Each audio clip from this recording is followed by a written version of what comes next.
Hi, welcome to the stream. I'm Camille, the Dungeon Master. What you need to know is that we are playing 5th edition Dungeons & Dragons in a world of my own creation, called Sanmaria. We're using the Dawn War Pantheon with a few special additions. You may recognize some Pathfinder flair, from the Oracle class to the goddess Sarenrae, and you can find homebrewed items, monsters, and even entire races in this campaign. You might also see me play an important NPC by the name of Ray. He met the party early on and traveled with the group for quite a while before they realized he's not only the missing general of the Imperial Army, but he's also the crown prince of the Empire. Ray has made it his mission to protect his new friends while he embarks on a quest of his own to save various members of his endangered family, as the Empire is in the middle of a civil war. Underlying players to this open rebellion are being slowly revealed throughout the game, and the characters are choosing to remain neutral for now, but these unlikely heroes face a much bigger threat. An insurmountable force threatens the material plane, taunting the characters from just beyond their horizon.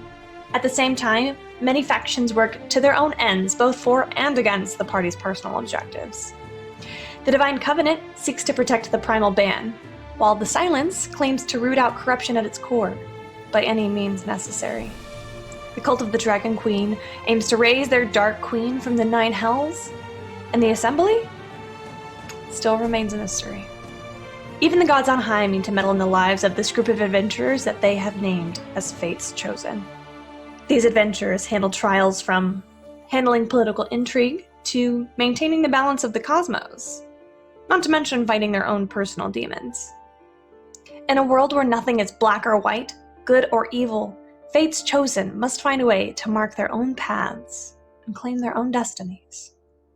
Welcome to Open for Adventure. Have you heard of those touched by fate? Families forged through triumph and trial. Heroes to both stranger and friend lend an ear, and I'll spin you their tale.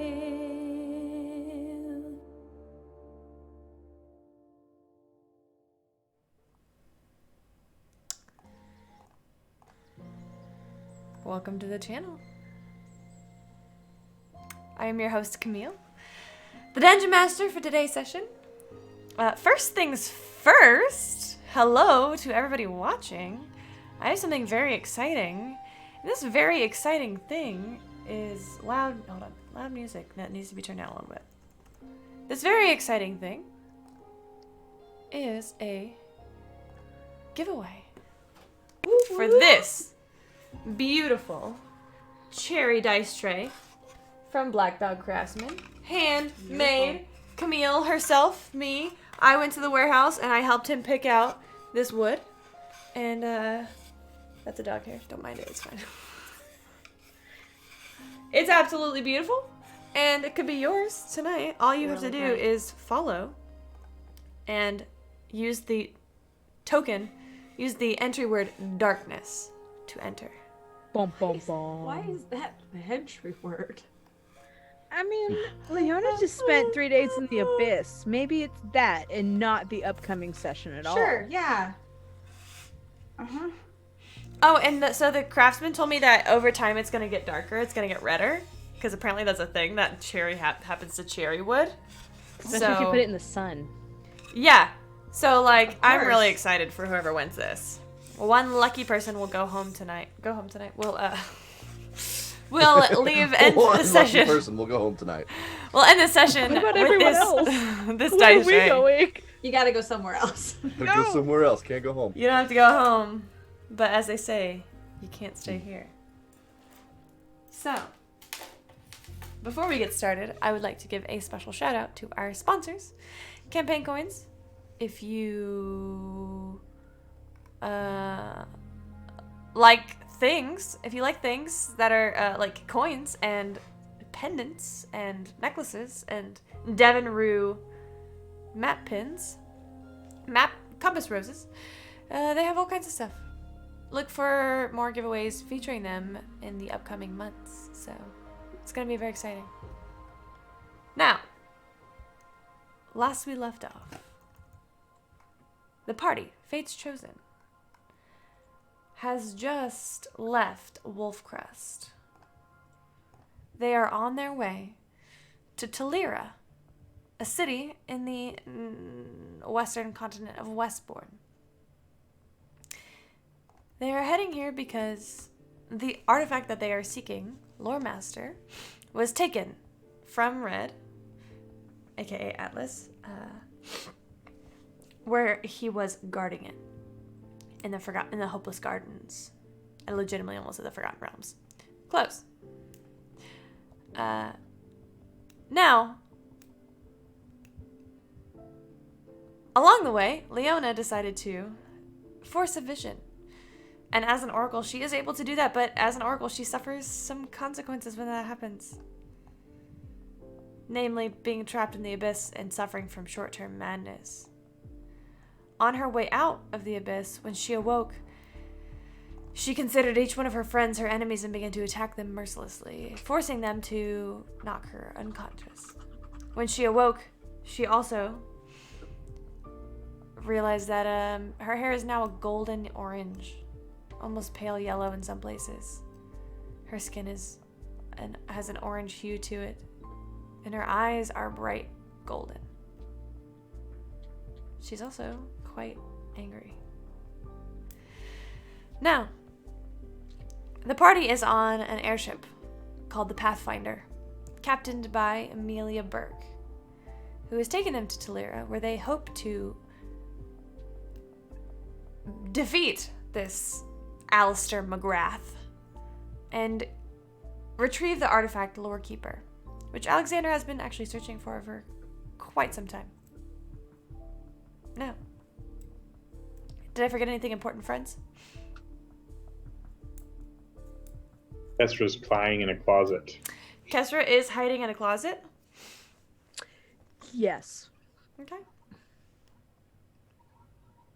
I think that's it. We will start our session today right where we left off. Red. I would say the time of day is midday. You maybe have a day left in your travel. Red, what are you doing? I am probably just contemplating the last couple of days and just mulling over the events between, Kestra's being in a closet and Leona's sudden changes in personality and other things, and my newfound kind of camaraderie with Eldon. Eldon, what are you doing?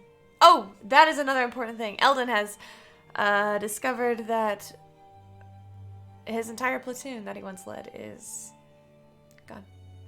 He spoke to his former commanding officer, Captain Valerie Donahart. And she was in distress, but she still spoke to Eldon. Yeah, I'd be spending a lot of time alone.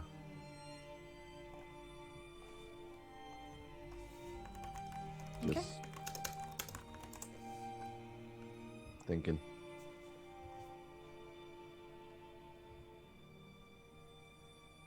Alexander, what are you doing?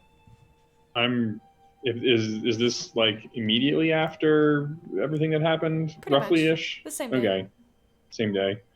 Eventually, I'm trying to find Kesra. I like we kind of decided to set up shifts of some sort on the door, and I think Eldon was maybe taking a first shift or something along those lines. But I went to the galley and was hanging out there and expecting Kesra to show up eventually, and she didn't. So I'm probably kind of combing the ship trying to find her. Make an investigation check.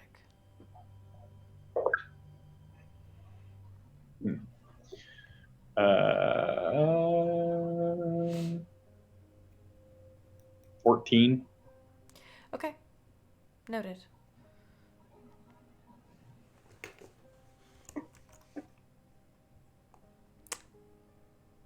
Leona, what are you doing?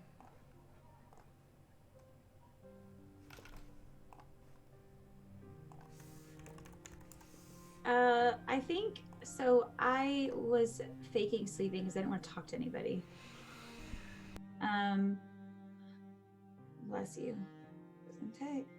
And I think I probably toss and turn because I do eventually try to fall asleep. And I can't, and I get frustrated. So I might try to sneak out. Is there a place where, I mean, airship, I can, like, there's places like an actual ship, there's places where I could like go out. Yeah, I know how this works, guys. It's fine. What are we playing tonight? So I will probably just try to grab some fresh air. What time is it? You say midday? Ew, the sun's bright. It's fine, I'll go outside. That was more of a midday thing than Leona thing. I probably just go outside. I will probably try to avoid people for right now. And I'm just kind of, I'll start, and I don't necessarily realize I'm doing it at first, and I'm kind of just pacing. And then once I realize I'm pacing, I'll kind of stop and make myself stop and just look out into the sky for a little bit.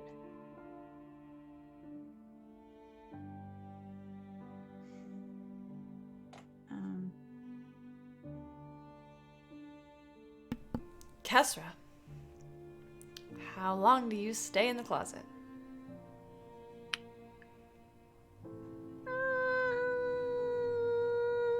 Probably simultaneously too long and not long enough. I'm sure that by the time Alexander comes looking for me, I probably will have gotten out of the closet and probably meet him in a hallway somewhere. I don't know where I'm going after I leave the closet. I just know that being met randomly is way better than somebody opening the door and seeing me disassociating on the floor in the dark. So, yeah. Alexander, you run into Kesra in one of the hallways. Here you are. Where have you been? Places. All right, fine.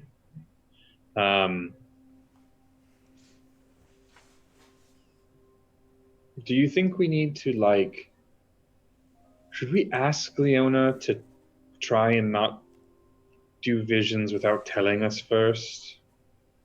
Like, is that too much of an imposition? Considering the state of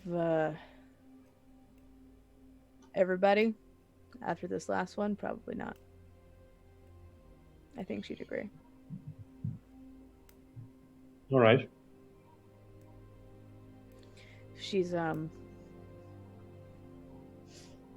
she passes out for 3 days and then attacks all of us again. That's Yes, it would be nice to not have that be a surprise. We can restrain her before she wakes up. Maybe there's like a word we can, a phrase or something. I wonder if that would work. I don't know. It's all a hell of a lot higher than my pay grade. So, she said she went into the abyss. Yes, that seems to be where she's been traveling, at least mentally. Yeah. It's not a nice place. Generally doesn't sound like it. It's yeah, it's not. Yeah. You seem, Hmm? I don't know, off a little bit. Are you all right? I'm in the belly of a floating coffin. I'm doing great. Fair. You're right. Yeah. Um, Oh, I said that. I should not have said that out loud. It's fine.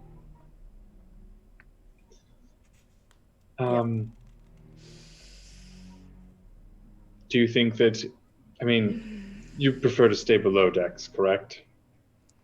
Sometimes I can pretend that I'm just inside of a dark building. All right. No. Do you care for some company? Or are you in one of your brooding moods? I don't have. Yes, you do, Kesra.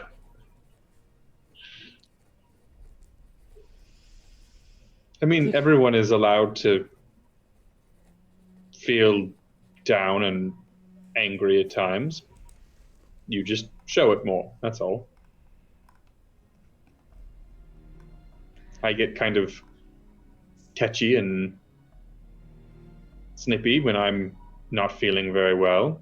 You? Snippy? Never. Well, I mean, I'm sorry, I didn't get really a chance to apologize for it, but when we were in the Grim, when I lashed out a little bit at Leona with her insistence on picking some flowers. That was a little bit of overkill, but you know. Well, I mean, you know, like I said, we've all got moods. Yeah. I think I'm gonna take a nap. All right. Sleep well. And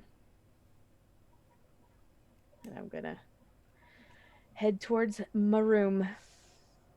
Take a little snoozle. Okay. Leona. Back to you.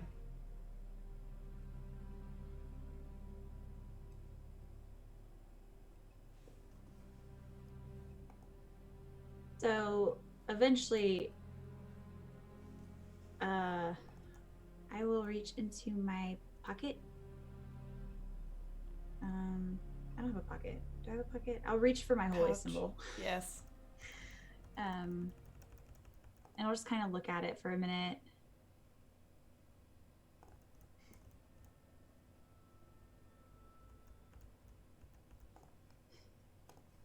Saren Ray.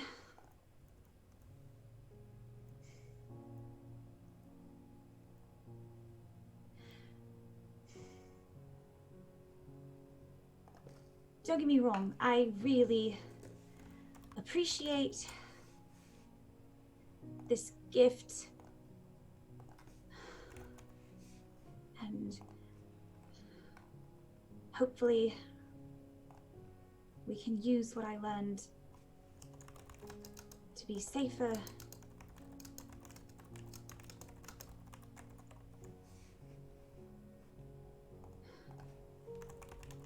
But I don't like this. I mean, I don't like going to the Abyss in general, but this feeling.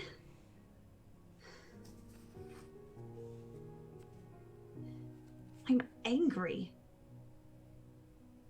Why am I angry? I don't even really have a reason to be angry, but I am. And I said all those things to Kesra and...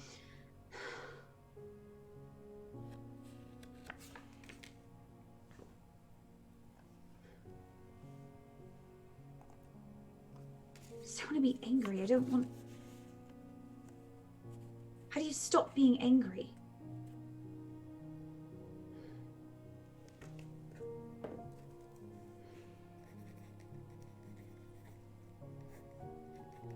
Well...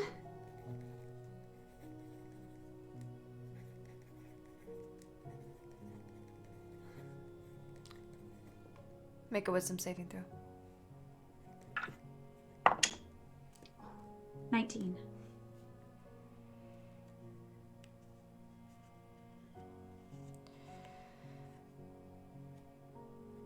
Your words echo out into the void of the air in front of you. Clouds are drifting by. Underneath the airship, hundreds of feet down, is the roaring ocean. You know that you're days from land. And you cry out for your goddess, for your deity, the one who has always been by your side, no matter what. And you look down at your holy symbol. And it's covered in a layer of tarnish.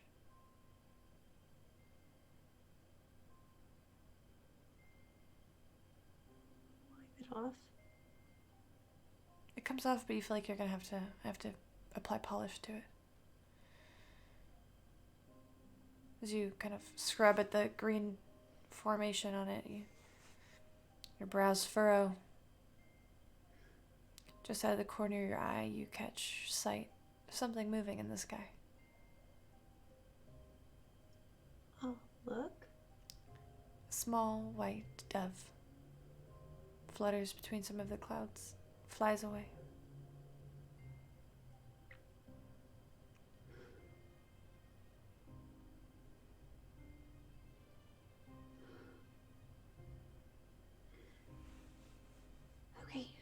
Okay. Thank you. And will try to find something where I can actually clean a little bit more effectively. You're able to find some silver polish somewhere on the ship. I will scrub it till it gleams. You do so. Eldon, where are you? I haven't moved from that spot on top of on the deck. Just staring out.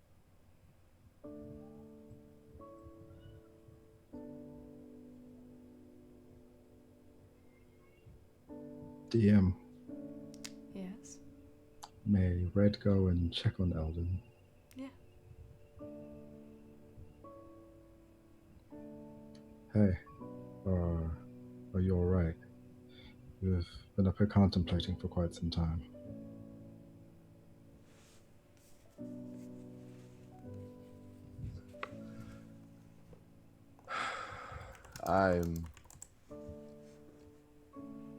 I'll be fine. Do I believe him? Dan? He means what he says. He will be fine, but he's not fine right now. His eyes are red.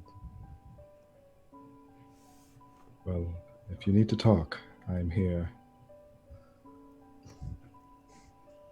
Or if you just need someone to listen.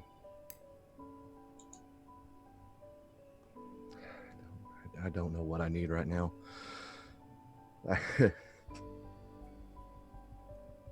Be the water, right? Be water, my friend. Just let it flow.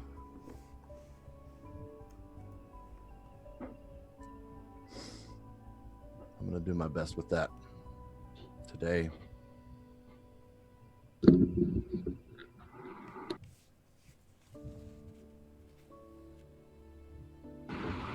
Speaking of, know what I find tends to help in tense situations? What's that? Alcohol.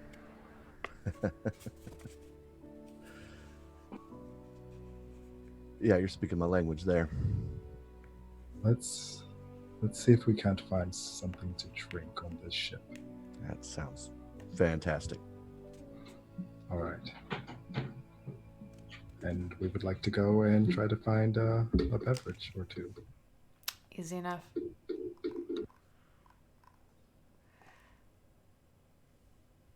Is there anything anybody specifically would like to accomplish in the remaining days of travel before Talira? How unangry can I get? I'm leaving it up to you. So How much I would meta- like to. Go ahead. I would like to respond to Ray. Okay, go ahead. And then you can ask whatever question you're going to ask. Yeah. So this is later in that day. So I'm probably still angry.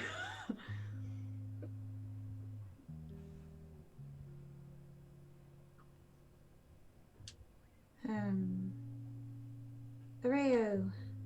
Hi, it's Leona.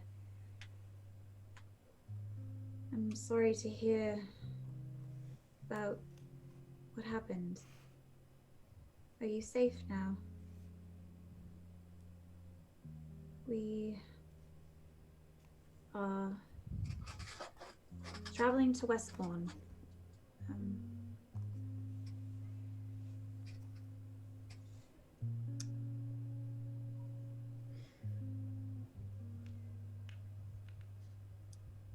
Love you.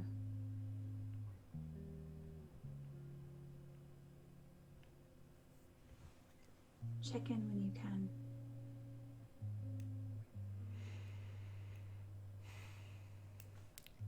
A few moments pass. A few more moments. Leona, love. Everything is fine. Well, relatively speaking, we had an incursion. Devils. We made it very far. We made a lot of progress. We freed a large portion of the castle guard. But I think we need to retreat for now.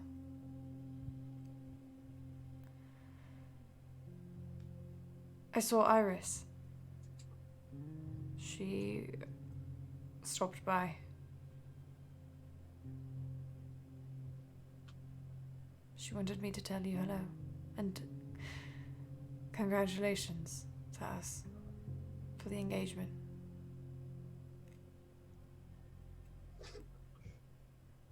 I miss you.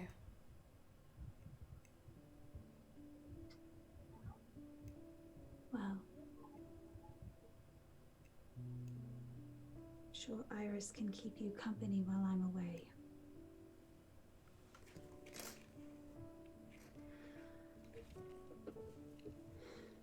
I'm glad you're safe.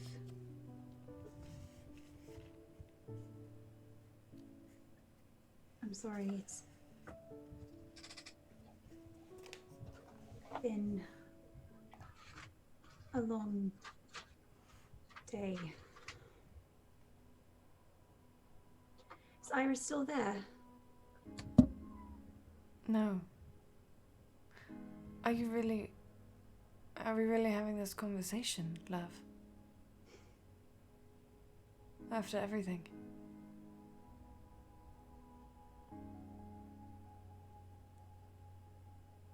What's wrong? Are you okay? I'm fine. Roll for deception. Disadvantage. Oh, dang it. 32. No, just 30. Rolled the same thing on the die.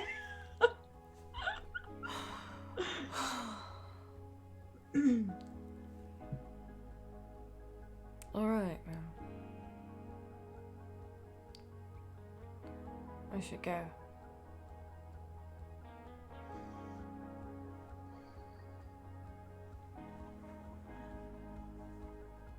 Stay safe. I will let you know when we've arrived.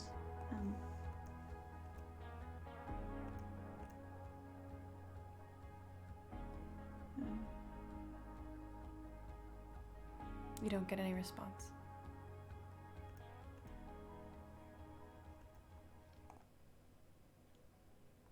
We're just blowing all my relationships right now. It's fine.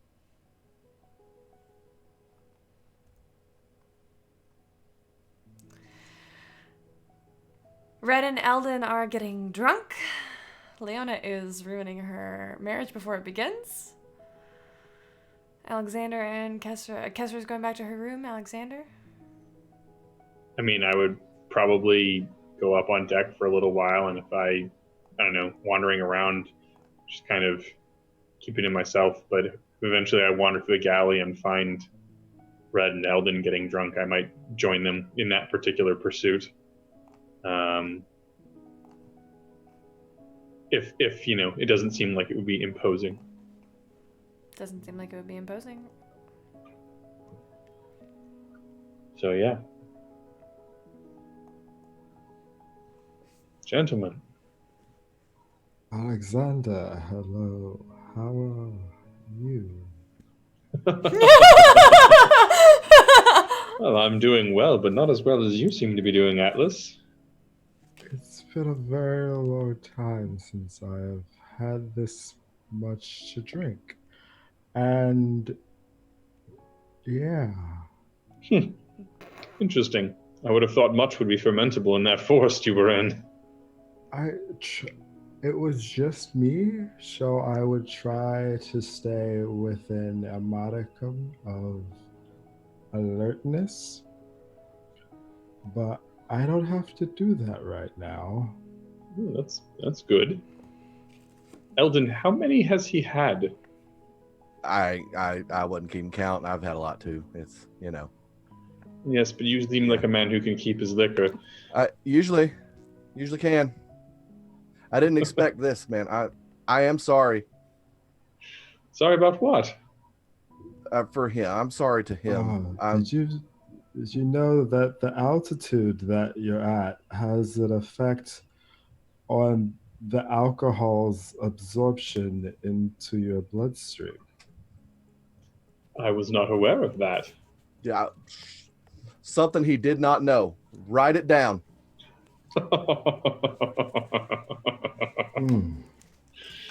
I shall have to write it down.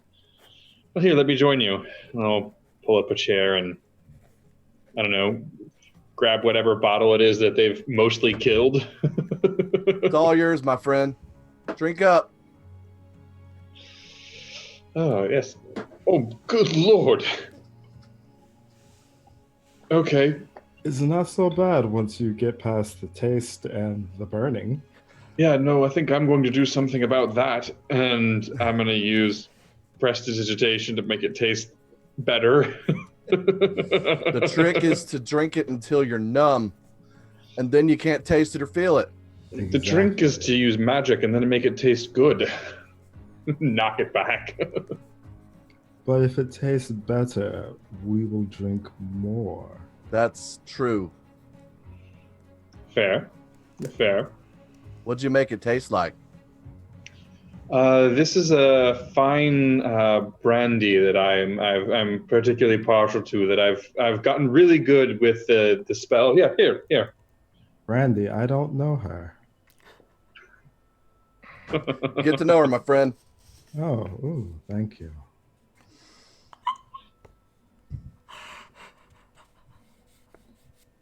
Oh, that is way better, isn't it?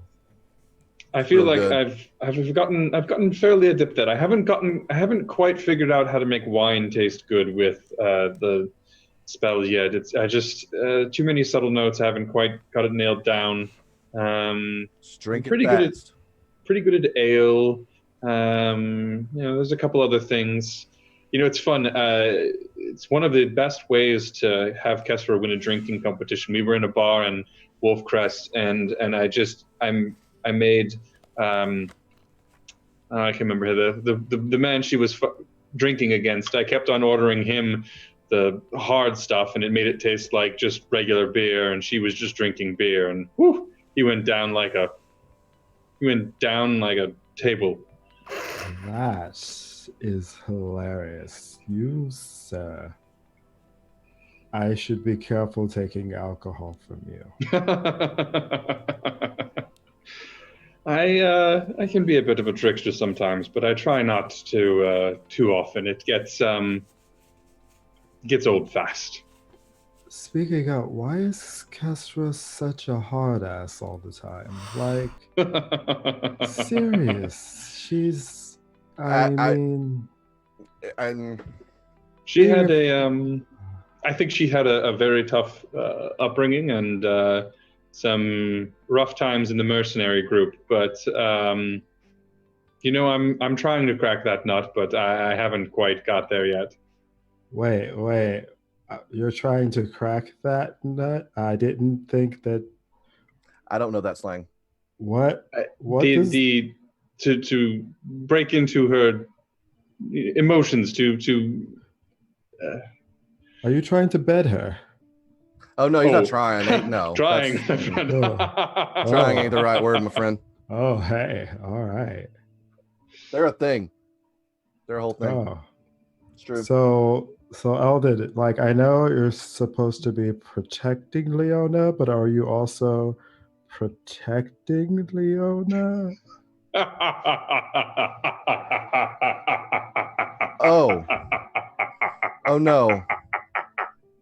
No. So does that mean that Leona is unprotected? Very much no, sir. No. In the way you're talking, she's like the most protected there is. Oh, Eldon okay. is literally sent here by her bow to protect her. Okay. Nope. Eldon, Her are bow you being protected? the incumbent emperor.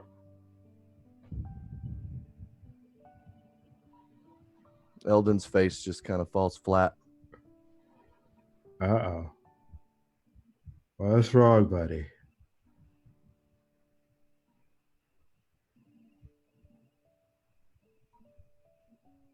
I don't know. Well, I think that would be something that you would know. Take a giant drink.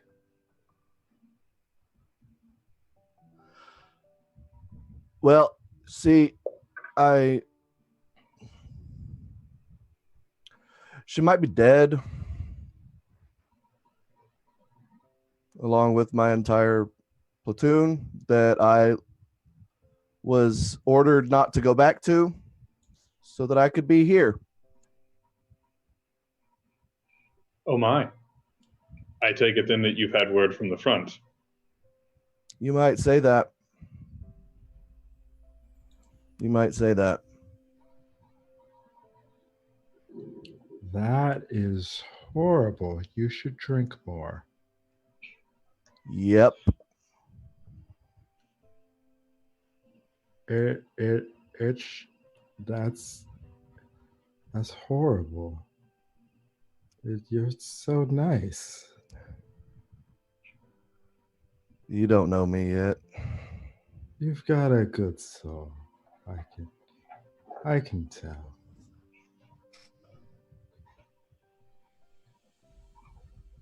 I try. I'd like to think you're succeeding, Eldon.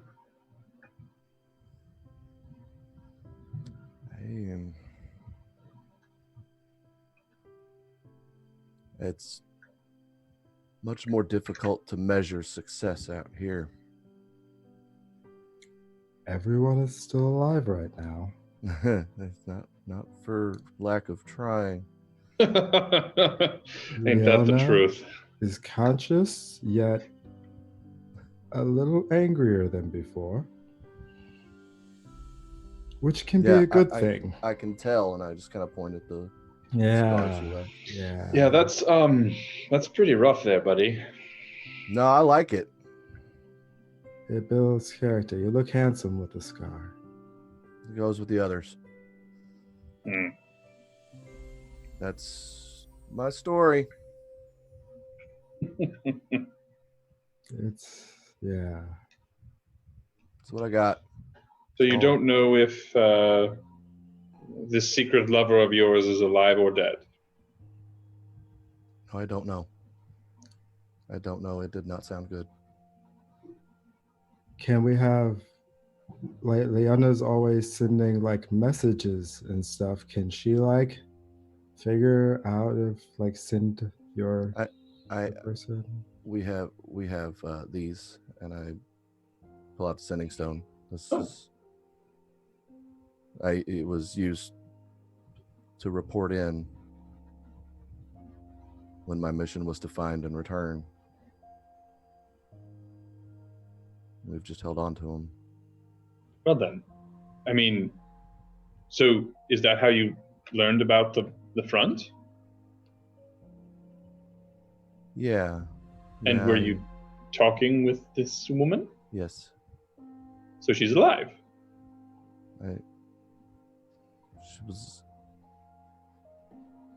She was really bad off and didn't respond to my last message. She was in a lot of trouble. Well, don't jump to conclusions until you have definitive proof. I wasn't there. I can't be there. I may never know. It may just linger, and I don't know how to deal with that right now. And I'm all right. sitting on the ship. Is this a situation that you can currently change? Well, the alcohol's not working as well as I'd hoped, I guess. So no. If you cannot control the situation, then do not let it control you.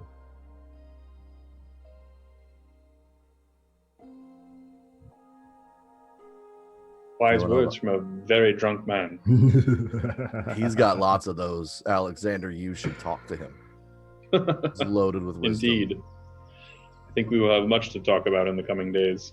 Alexander, we got off on the wrong foot. You were very upset that Lorekeeper wasn't there anymore, and I tried my best. Really, I did. And I know that you've been looking for this for a while. So I just want to apologize. I think I'm getting drunker. I wouldn't be surprised, but I should apologize as well. I was had a bit of mental fatigue. I had been keeping all of these folks, 2 of whom wear heavy armor, above the muck for 2 days, and was definitely mentally fatigued. So apologies all around. So you guys have earned something from me. You can call me Atlas. Atlas. Oh, very good. Which is my given name. It is a pleasure to meet you, Atlas. It's a pleasure to meet you too. I think we should probably switch out that alcohol for water, Atlas. Oh, it's not a problem. I can stop being drunk whenever I want to. Who would want to do Really? Now that's a trick. Is it like an instant hangover? Because let me tell you, when I've cut myself off and then the next day I feel it, does it come on really quickly, or? All you have to do is just center your spirit and let your ki flow through your body and cleanse you of the toxins. Does this cleansing involve the porcelain god? No, wait, I should probably sober up anyway. Hold on. And I would like to use Purity of Body to cleanse myself of the poisons, aka the alcohol. There we go. And I am once again sober. It was fun while it lasted. That is an. You know, you're going to be a lot more fun than Kessler because I won't even have to spike the other guy's drinks. I can just have you. I mean, that's. Let me tell you, bar drinking games are so much fun when you have that kind of an advantage. We can make so much money in Wolfcrest. Let me tell you, there's some dwarves that are from a lumber camp, and they will not shut up about the one time they beat Kesra. I lost hundreds, and let me tell you, it's going to be amazing. Never thought about using that to make coin. You're an interesting one. Well, unfortunately, wizard supplies are not cheap. Yeah. All right. Well, Alexander, take care of Eldon for a moment. I will go and check in on Leona. All right, Eldon, let's see if we can't figure out how to undo this process that Atlas did and just keep drinking. Cheers.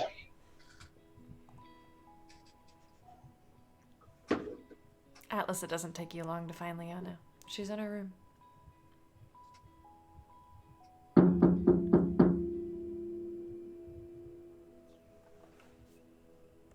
Leona, are you in there? May we speak? Sure. Come on in. Door's open. I enter. I am fidgeting with my holy symbol. I am fidgeting with my holy symbol. You're quiet. Oh. Do you want me to change it? I can adjust. Yes, please. Okay. How are you feeling? I sense some tension coming from you. Of course you do.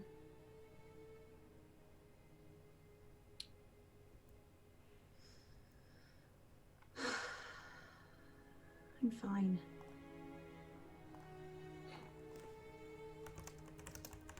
It doesn't take much to realize that you're lying. Yeah, well, there's nothing exactly wrong. I just don't feel... I don't know. Upset? Angry? Frustrated? All of the above? I don't really... Don't get me wrong. I've been all of those things before, but usually it doesn't stick around. There are a great many things in this world, and those emotions are a natural part of them. Sometimes you just have to find a proper way to channel them. Like trying to kill my friends. Not exactly. I was thinking more of physical exertion. Punches, kicks, training your body to train your mind.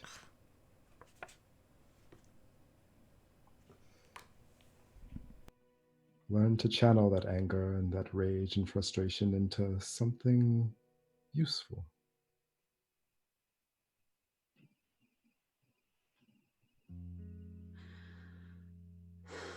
That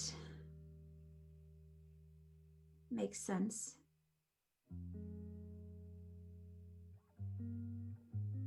If you would like, I can teach you a few things.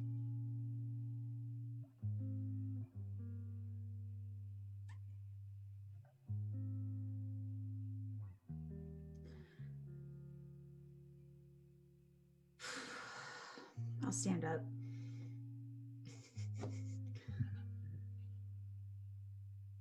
First, we'll start off with some stances. This is called a horse stance. And then I will begin to teach Leona the very basic white belt stances, punches, and kicks. I will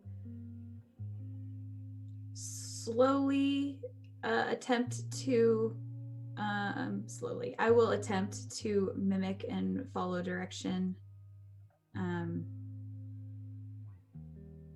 um,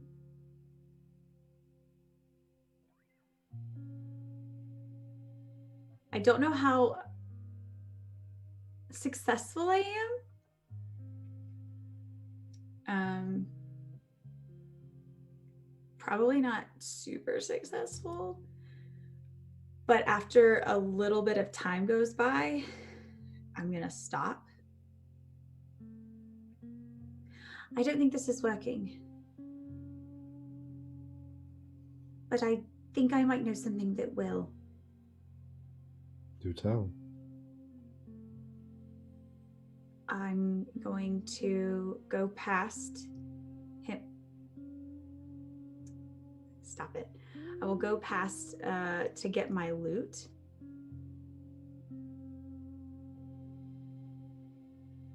And I will start playing something. And I'll start just strumming. And as I'm strumming, I'll say, I don't know why I didn't think of this before. When I was younger and I was upset, this was what I did. I never really had to do it when I was angry because I never stayed angry for very long, but this is similar, right? Yes. So for me, I focus my frustration and anger through my movements of my body and forming it. For you, you're channeling it through what you know, your music. Music is all about emotion, correct? So put your Yes. anger and your frustration into your music.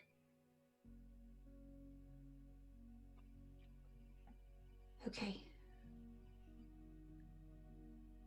Thank you. Here to help. And I'm sorry about earlier. I am sorry about earlier. How are your ribs? They'll heal. I feel much better than I did. I'm sure I'll feel even better tomorrow. You did what you had to do. I'm glad you understand that. I'm just sorry you had to. I'm just glad I was here to do it. I'm not sure how Eldon would have had to take it if he had to knock you unconscious. That's another conversation I need to have at some point. You might want to give it a bit. He's in a bit of sorts right now. Is he okay? Apparently he has a lover that may be in peril. Eldon has a lover? The way he made it sound.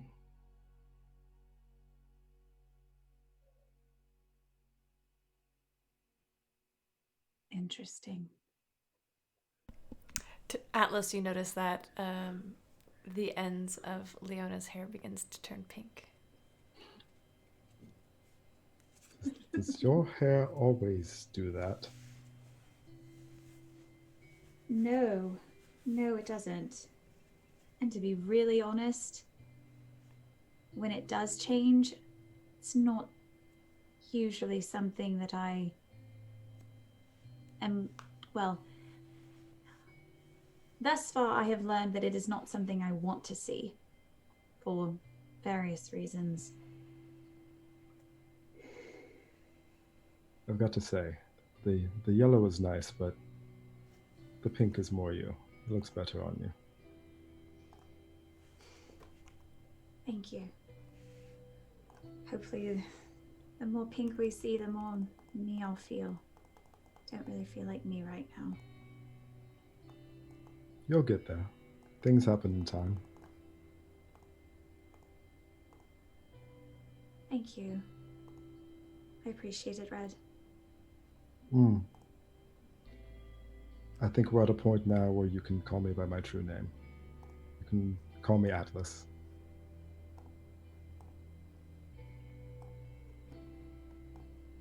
Atlas. Well, I don't have another name to give.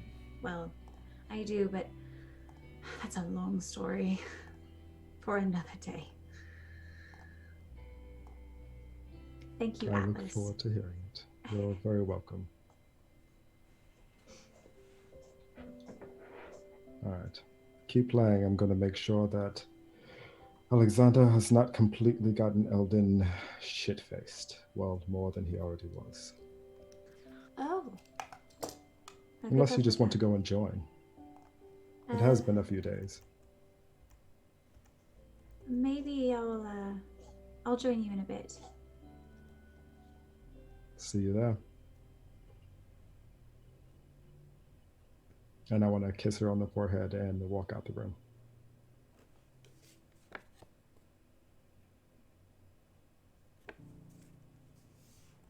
Leanna, where do you go? So I will play a little bit of music, try to get some more energy out, so at least I feel like me, even if it's just like a temporary like moment of like less angry in my soul. And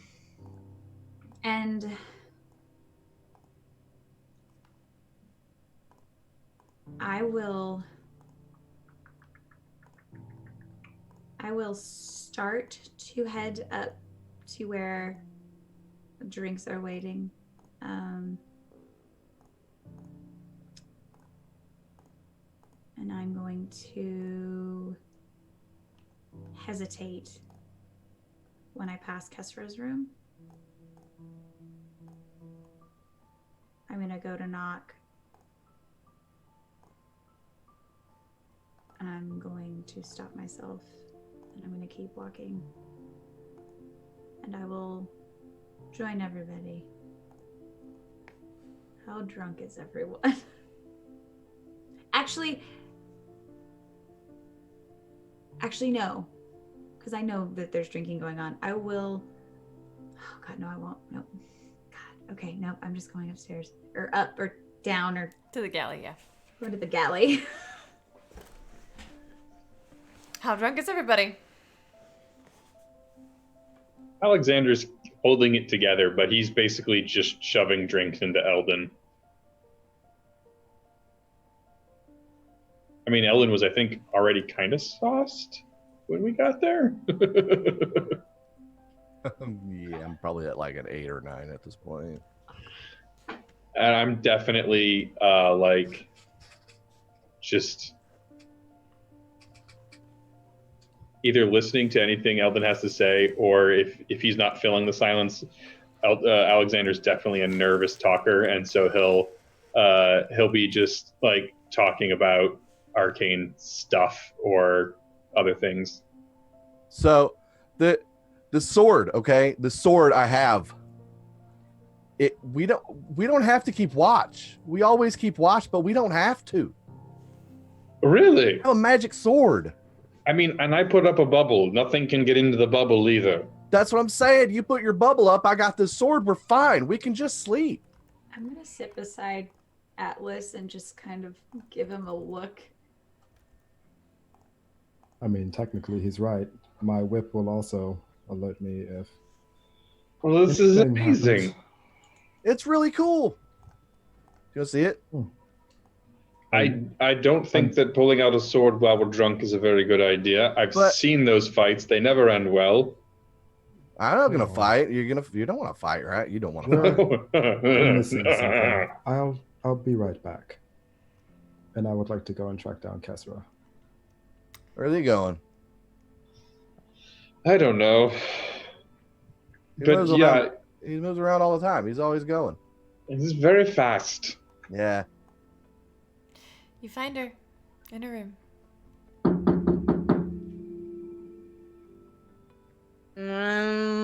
What?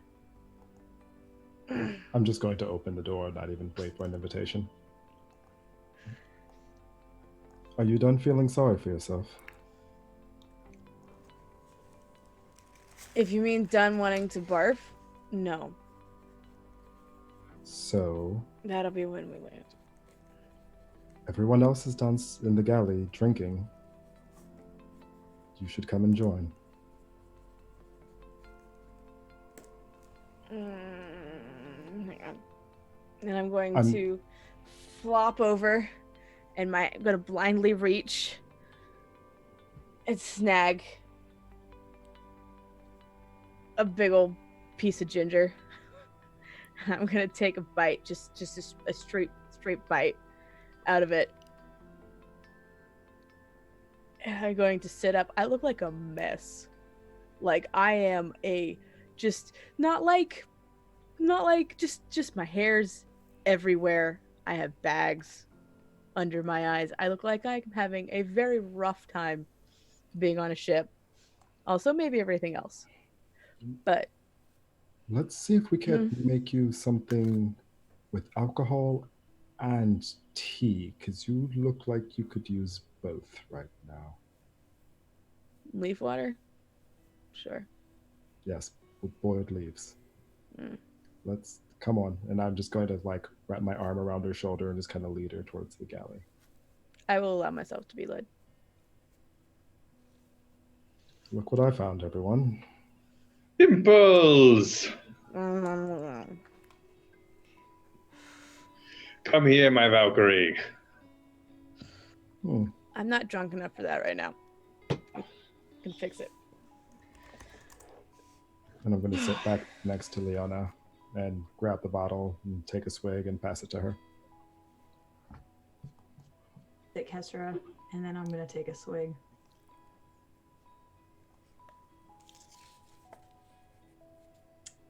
I will pass it back. This is a party. Indeed.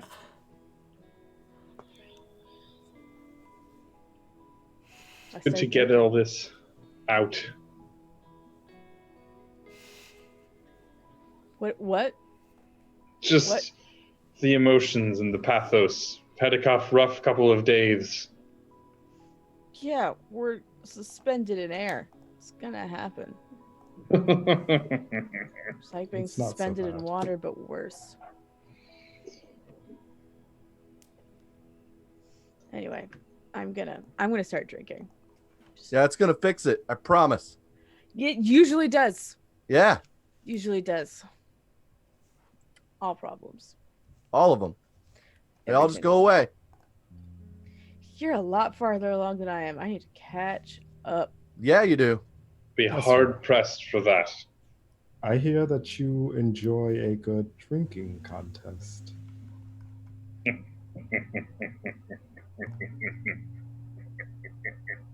From time to time, I have been known to partake, yes. Would you care to go at it? I will put down 5 gold that I can drink you under the table.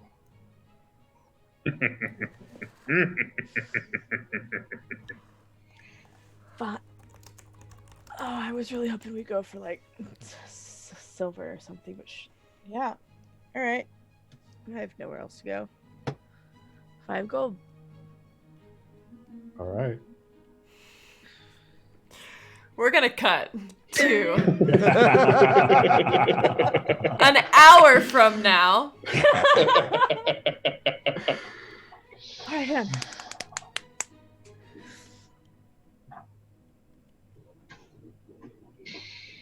Who's winning? I've also Me. had a few drinks. Yeah, I'm probably like barely awake on the table. Clearly, Alexander lost. he always loses. It's fine. He does it on purpose. Mm. Clearly, it's me.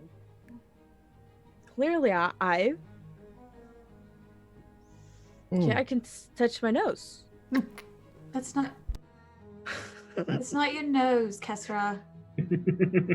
Sure it is. Kesra, can you And I'm still gonna reach feel your across and like, face? that's your nose, and I'm gonna touch your nose. Stop. No. What? What'd you say? Who are do you you wish to concede, Kesra? No, I'm winning. Yes. Hank. Yes. I need everybody to make a Constitution saving throw. Ooh. Unfortunately, everybody gets a +3 because they're around me. So, my bad. I actually Con. rolled pretty well. I didn't do half bad. So Alexander, what'd you get? With Kesra's +3, I got a 25. Damn. Yeah, I Okay. rolled real high. Eldon?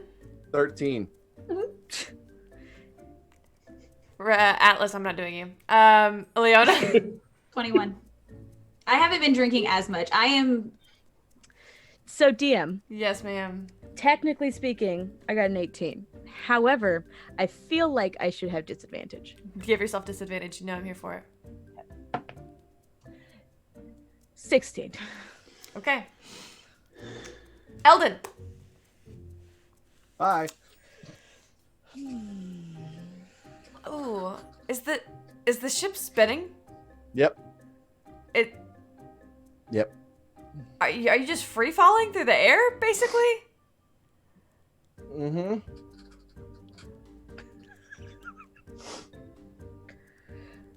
What's he doing?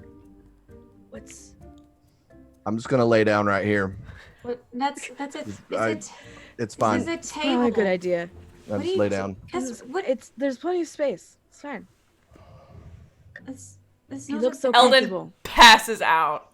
Eldon. He looks so comfortable. Look, like, how could you He'll be fine. He'll look be at the baby face? Yeah. Are you gonna keep I'm- going? I'm gonna go up. I'm gonna go back to my room really quickly. I'm gonna get a blanket off the bed, and I'm gonna bring it back, and I'm gonna throw it over Eldon. There. Now he looks more comfortable. I think I'm going to go back to my room really quickly and get a small bottle of ink and a quill and come back. I'm just going to kind of paint on his face a little bit. What are you doing? Like just like making him have like really severe eyebrows Why is he so angry? and giving him little like kitty cat whiskers. that is just adorable. I feel like this is charades, but different. It's a cat. I love it. Love it. Raise your hand. Raise your hand if you keep drinking. Yes, I have I not. mean, yeah, why not? This is great. Why don't I do this more often? I am because it usually tastes disgusting. I mean, You need to get Blondie to teach you his trick. even when it He's tastes got good. a very good. No, you just gotta. There's like a hill. Okay. Just gotta like. I swear, Fine. I could just keep drinking for like another couple of hours. Me too. That Me, makes me like- tired. Me too. No, That sounds like a lot. I haven't lost yet. For the record, you have gathered a crowd. Oh, hi! And one of them passes y'all a new bottle of alcohol. Oh, Oh. See, I haven't lost yet. I have new friends. They gave us more alcohol. Yes, indeed. That's how you know they're friends, right? It's exactly how you know they're friends. There's definitely Wait, that's how you know someone's friends with you? No. Mhm. no. Yes. I have many friends I know nothing about, and it's perfect. Are they still considered sailors if the ship is in the air?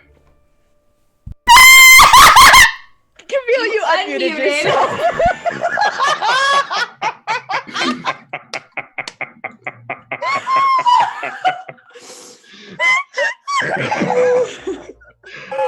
I would think so, Atlas. I think because it has to do with the sails on the ship. What would it be if it wasn't sailing, though? So, I mean, but they're not seamen because they're not on the sea. Well, so are they and airmen? Still be Cloudmen. seamen. Cloudmen. What do you gentlemen call yourselves? Cloudmen, right? That's what I vote That's it. for. That's it. She's got it right. Yeah. Cloudmen. I No. read a lot of books. Hmm. So many books. I hate books. Books are wonderful, Kestra. They Yeah. teach you things. Yeah, like You how know, to you be a might- paladin. I've The seen that letters book and you've numbers, got. like switch places That's and like a swim good- around, and it's stupid.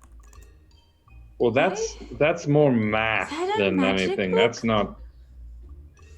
No, all the letters like flip fucking places and shit. And it gives me a headache. Let me Do tell you? you, What?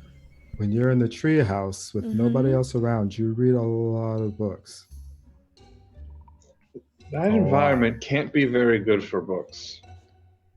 Cut to 1 more hour.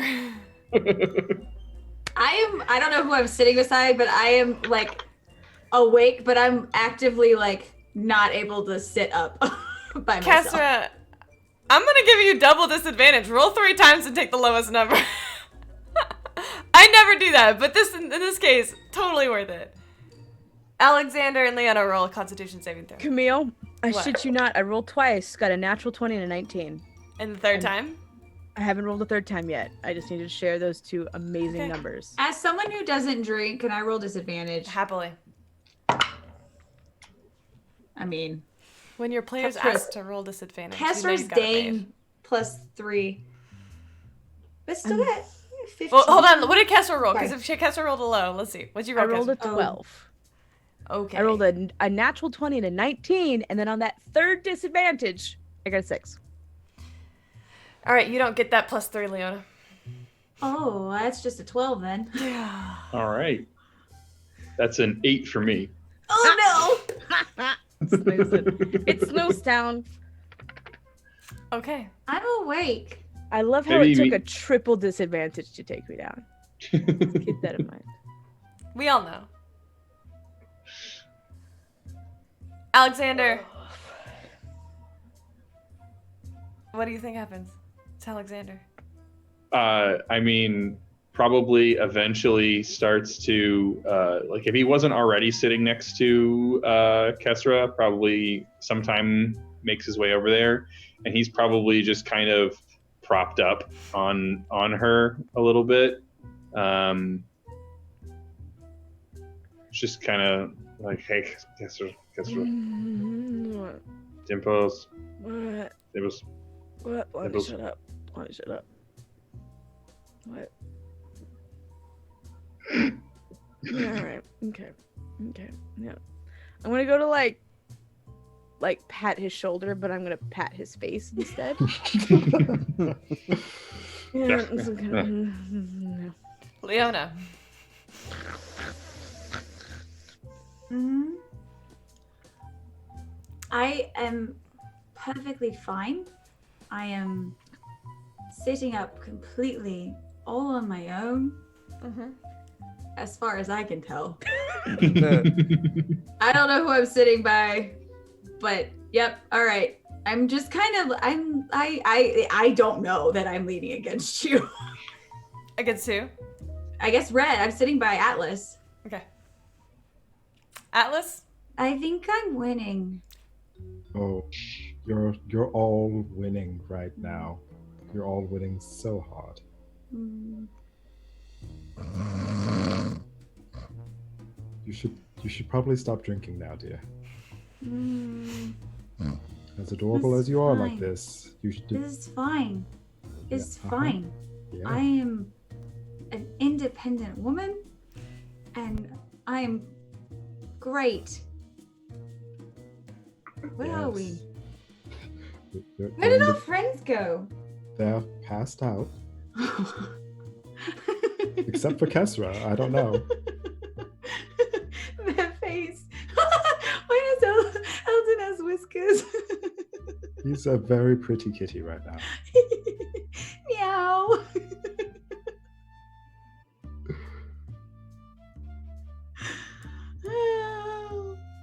I'm gonna put water in front of Leona. I'm just gonna drink it. Oh, this tastes different. What kind of? What is this? I'm just gonna keep drinking it. Eventually, I won't be able to pick up the glass. I'm gonna be perfectly fine. Mm-hmm. You're Perfectly fine, dear. Perfectly fine. I'll pass out. Atlas, you soon find yourself the only conscious person. Ah, mission accomplished. And you wake up and all of your things are gone. And so is Atlas. Worth it. It's a good thing we're on an airship. There's only so many. I know where all the closets are. It's fine. Atlas, you look around and you see Alexander leaning on Kessera. Kessera is face down, still not holding onto her cup. Leona's resting against your shoulder. Eldon is cuddled up with his blanket, whiskers on his cheek. And that's where we're going to take our halfway break. We'll be right back, y'all. Oh, baby, I love your madness. It's so. Welcome to our Patreon. Here on Open for Adventure, we are making high-quality Dungeons & Dragons content, folks. We have a great big world to share with you, and by becoming a patron, you can help us explore and expand upon this adventure. With your support, we can invest in more amazing artwork, better mics, fancy cameras, and overall stream quality. Not to mention, help us get some amazing new merch that we can use for giveaways. What do you get by becoming a patron? I'm so glad you asked. Let's take a look at the different levels and give you a sneak peek at what you can get at each tier. Did you know that the family of the First Lord Theo, the leader of the rebellion against the Empire, actually invented firearms nearly 25 years prior to the current campaign? The designs for this high-tech weapon are the Delaney family's best-kept secret. Also, they were originally invented by the late First Lady Victoria, Theo's mother. Access to lore leaks like this is what you can expect from the first tier, written in blog-style posts after each weekly session. Ever wondered what goes on off-camera? The next 3 tiers give you exactly that. With Stolen Moments, you can get access to text-based roleplay moments, highlighting experiences that don't make it onto the stream, like Leona's training session with Ray and Asmara. Stolen Moments Plus gives you access to roleplay moments featuring our guests, non-player characters, and historical figures, featuring the likes of Marshall, Annalena, and even the Empress herself. And Roleplay Addiction takes us to a whole other level. This tier gives you exclusive 30-minute videos of canon interactions not otherwise seen on stream, like late-night drunken interactions between paladins or tender moments featuring your favorite character ships. The Warm Fuzzies is super simple. It's everything I've listed so far, and also you get your name on stream after our weekly regular sessions. Every session. And our Undying Love. And finally, the most epic of all Patreon tiers. Drum roll, please. The Lore Master. This ultimate and final tier gets you first look access at all of the content going into our upcoming, official, Open for Adventure campaign setting. Lore, maps, monsters, items, dungeons, dragons.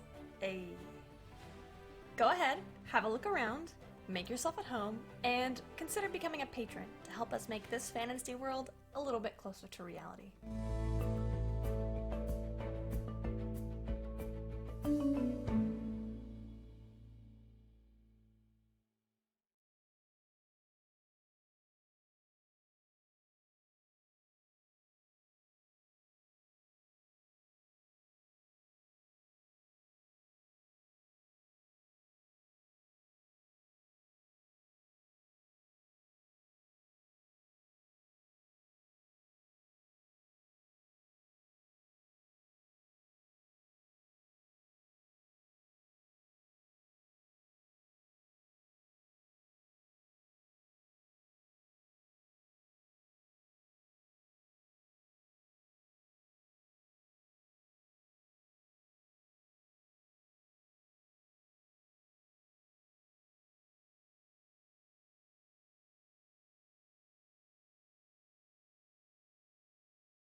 is so easy. Whoa, you left me to pieces. Yeah, I need it. Want your pandemonium.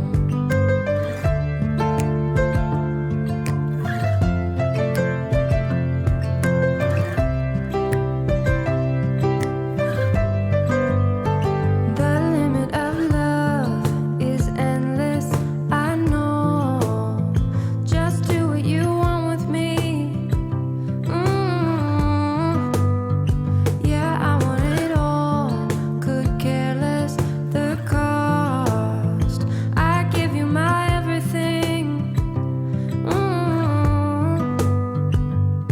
Some would say I'm insane in the right and the way, but I just love to play in your fun and your games. Always hungry for more, that's just how I was born. Take me somewhere I don't know and give me your freedom.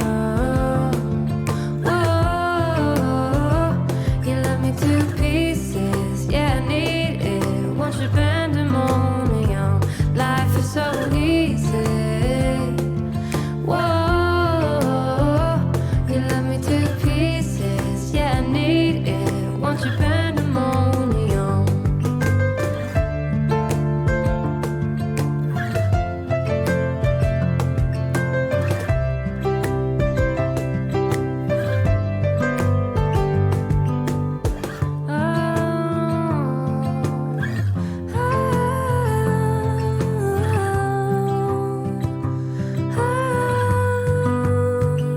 And give me your freedom. Whoa, yeah, to pieces. Yeah, I need it. Want your pandemonium. Life is so easy. Whoa, you left me to pieces. Yeah, I need it. Want your pandemonium. Oh, baby, I love your madness. It's so. Welcome back to Fate's Chosen. We've just finished our mid-break, where my players have spent the first hour and a half getting drunk on an airship. I love y'all, for the record. Just so you know. Now, you all wake the next morning in various stages. Alexander with that 8. You spend your morning in the privy. Eldon, you passed out, so you were able to download some download. Wow, you were able to. Spoiler, I'm Neo. You were able to kind of sleep a bit of it off, but you have other kinds of distress going on. Alice is fine. Kessler with your 12. You're super nauseous, but that's not surprising. Leona. When you wake up in the morning, there is a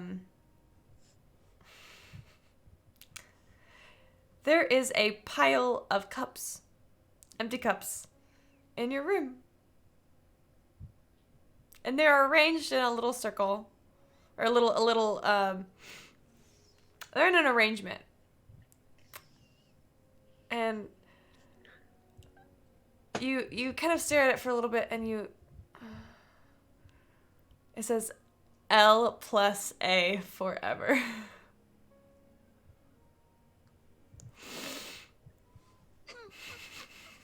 Did I do that? I mean, do I feel gross? Oh, 100%. Okay, so I'm gonna roll back over, and I'm gonna.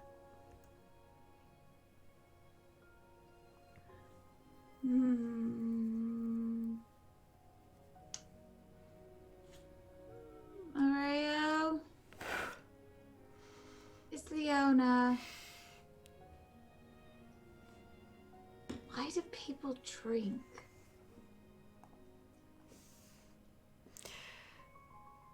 I take it you're feeling better. that is relative. Yeah. Do I feel less angry? Or am I just too drunk to notice that? A bit. Or too hungover? I will say, Leona, you are still drunk. Oh, I'm still drunk. Oh.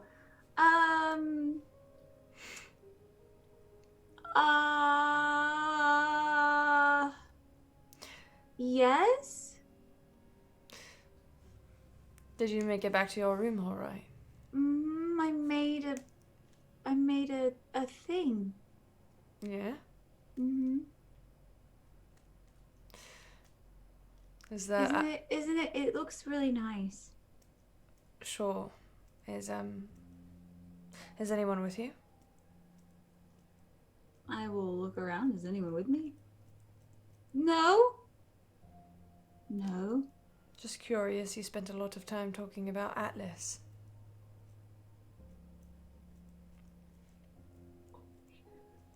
Did I?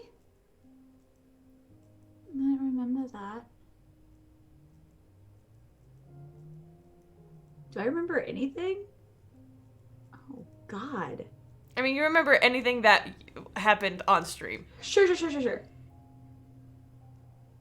Oh.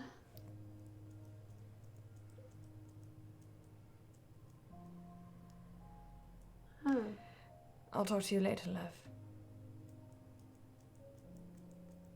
Okay. Love you. I love you too.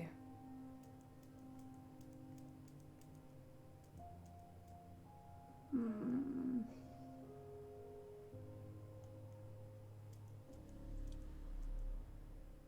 gonna cast message. 2. Atlas.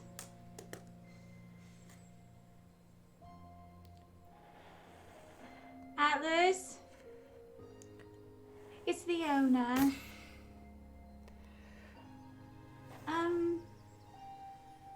Where are you?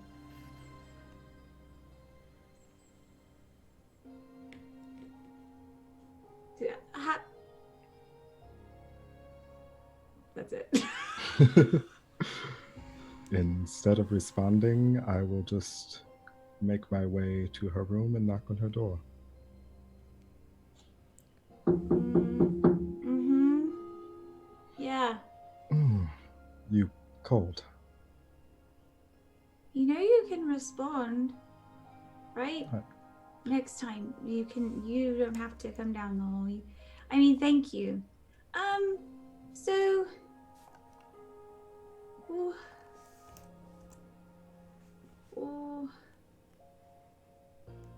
what Yes. happened? We drank. There was some drinking with the entire group. There was much revelry and fun.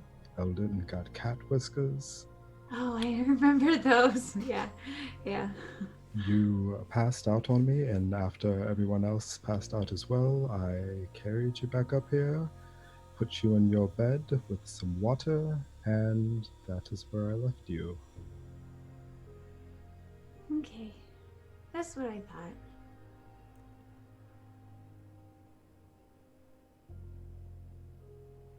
Is everything all right?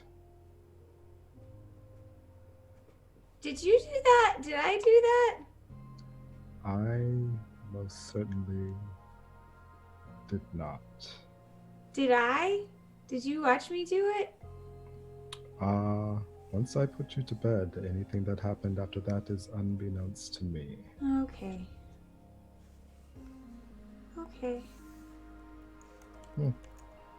Good work, though. It's very good. I think I need to go back to sleep for a little bit. I'll drop some water off. Looks like you've used all the cups. Yeah. Sorry. It's quite all right.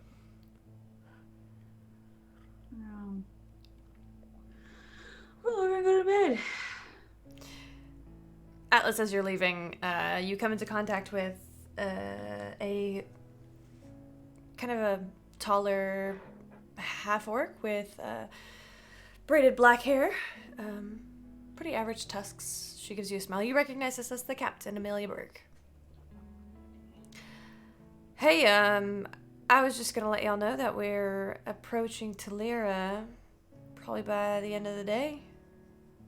Excellent. Maybe 3 o'clock. Is there a particular place y'all want me to sit down? That is a good question, and one that should probably be asked of Alexander. Oh yeah, the pretty one. All right, I'll go find him.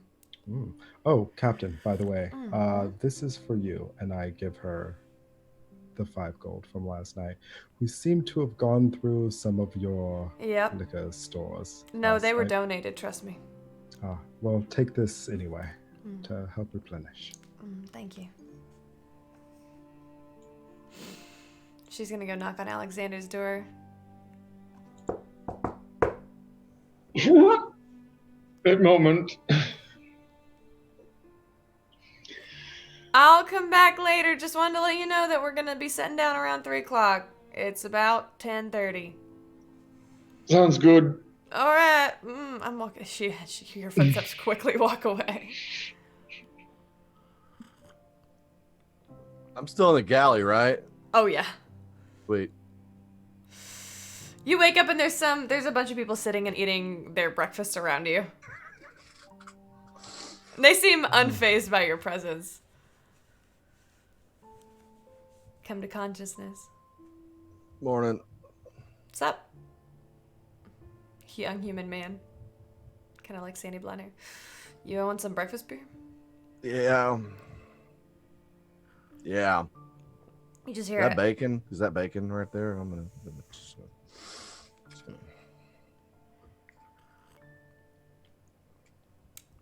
Yep. Thank you. Throughout the rest of the morning, you all can work on sobering up.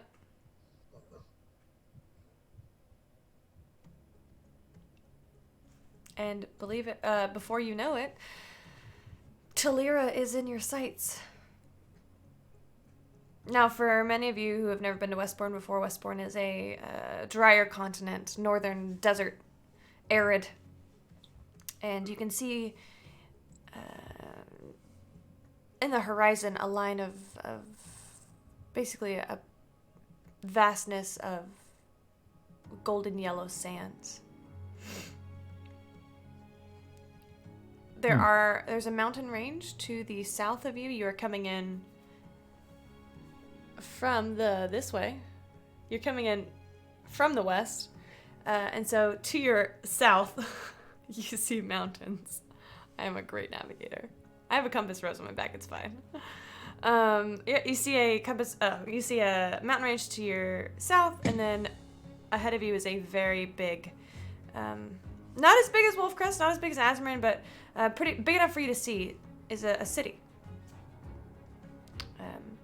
This city is pretty monochromatic. Still golden colors. The buildings are still made of, they look like they're made of some sort of, what's that word?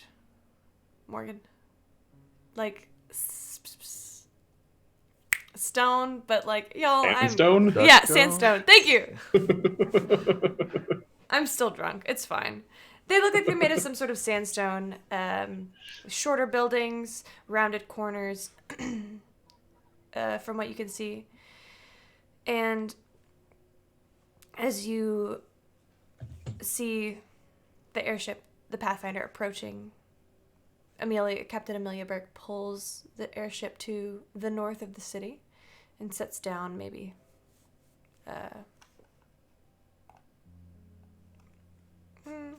a 20-minute horse ride from the city. This is as close as I can get, y'all. They don't have an airship dock here, so. Fair. But I do know one of my crewmen is from Talira, and he happens to. Did y'all tell her at all where y'all were going? To the tower. I mean, we know I guess that's actually a question I for don't- you, DM. Like, we know we're coming to Talira. We know we're looking for Alistair McGrath. Okay. Other I don't- than that, do I don't we know if we know know where we anything? know we're going. Whoever would like to can give me a history check. Let's leave this up to the dice. 23. There we go. You're doing better than I am. Leona, Alexander, the two of you spent a little bit of time poring over some notes, kind of talking to the captain to see what to expect here, because you're looking for Alistair McGrath and you're looking for a tower. You would know this, Leona. You do find a crew member who is from Talira, as I said, who tells you about the Dark Tower. This tower was built ages and ages and ages ago. It's rumored that it was built by a young witch who was hunted and then killed. And since then, it's been the habitual kind of residence of several wizards or factions. Or currently, it was recently purchased by a Lord Alistair McGrath, who lives there alone. You would also know that Lord Alistair McGrath used to have a wife. He also used to have a sister. And he never married. His parents died young, and it was him and his sister. He took care of his much younger sister. But she died.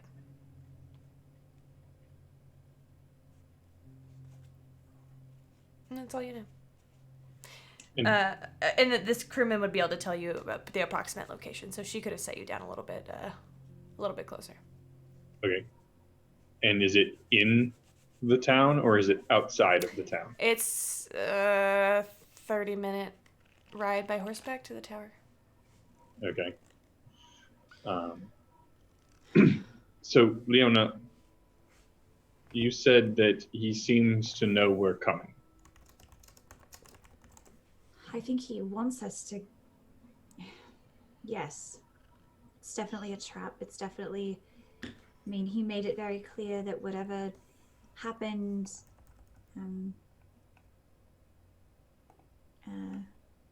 was meant as a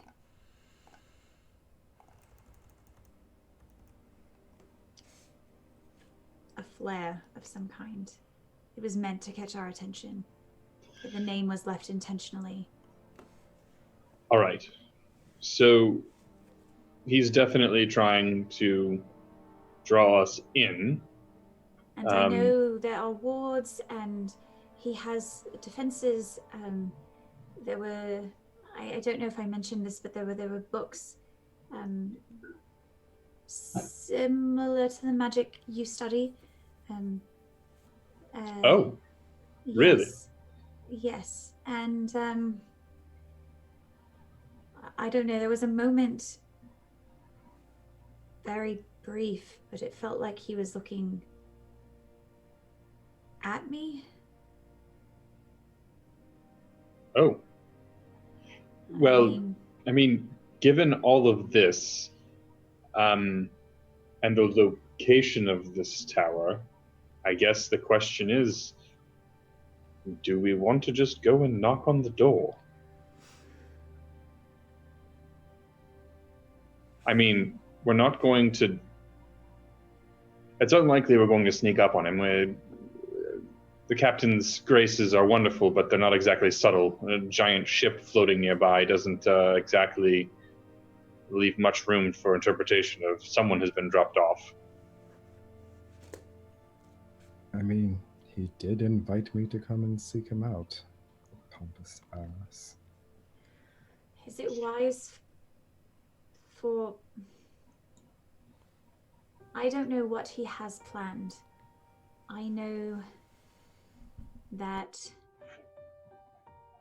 he is not alone.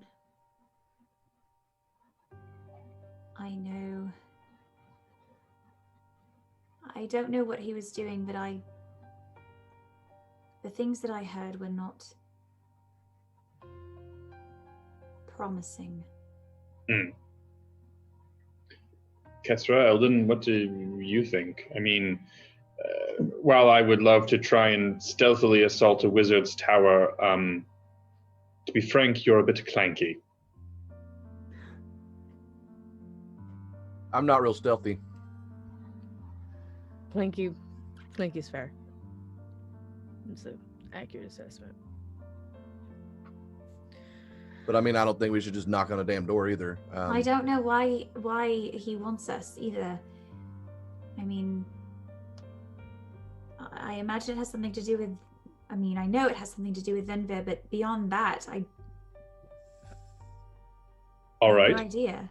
So we know he wants us to come. What's the best way we can get in? I guess, besides finding Lawkeeper, do we want to confront him?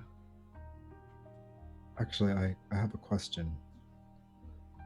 So, if he has already taken Lawkeeper, aren't there other stones that also possess abilities? There's a handful of them, yeah. Are you in possession of any of the others?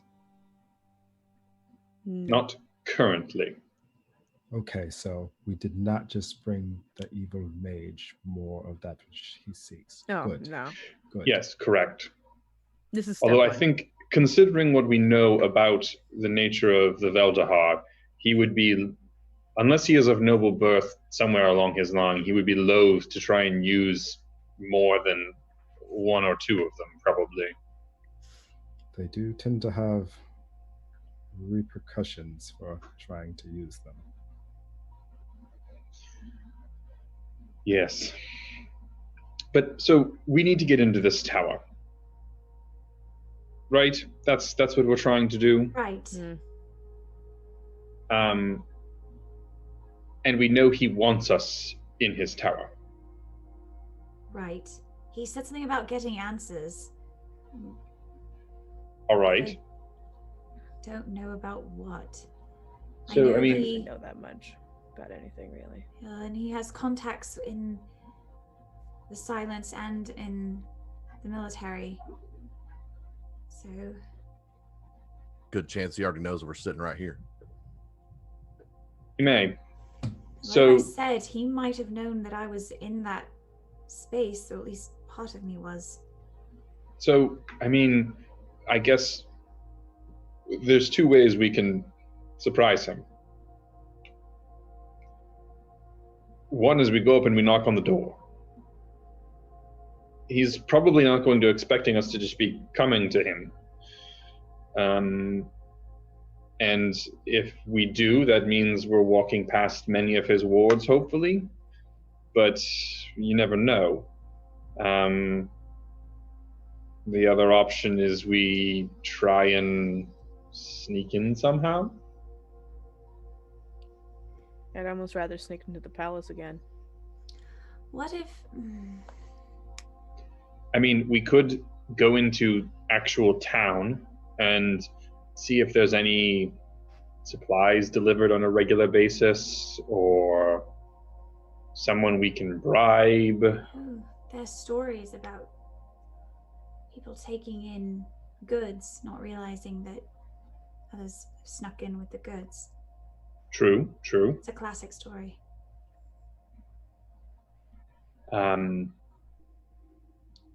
I don't know what we're going to be able to sneak in. I mean, it's going to have to be fairly large. I don't know how about.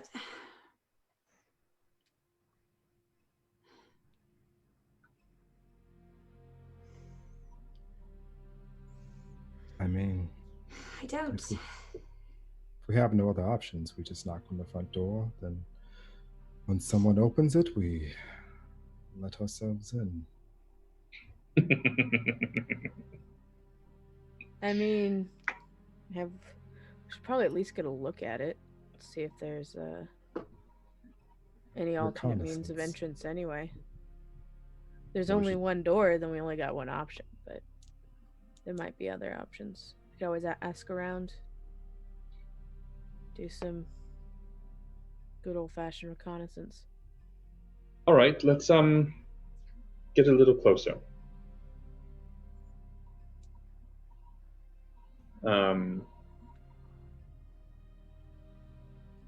I guess, like, what's the terrain around the tower? Like, is it just like a big open field for hundreds of yards? It is desert, actually. There are some stones that break up, some towering boulders that break up the horizon a little, especially around the base of the tower.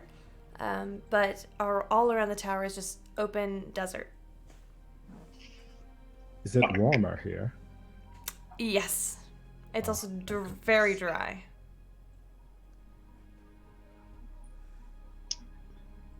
Okay. So much better. Well, we're not going to get close without being seen, that's for sure. Let me try something. DM, what's your rules on the range of familiars, like for like seeing through them and stuff? My rule is tell me what you didn't want to do. Okay. I mean, if we can be, I don't know, far enough away that it's unobtrusive. I mean, I don't know, like when we got dropped off, were we in like direct line of sight of this tower, or are we still far enough away that we could have a chance at not being seen? You could stay far from the tower and have your familiar go up. It would take some time though, but yes, you can do Oh, it. yeah. Okay. So I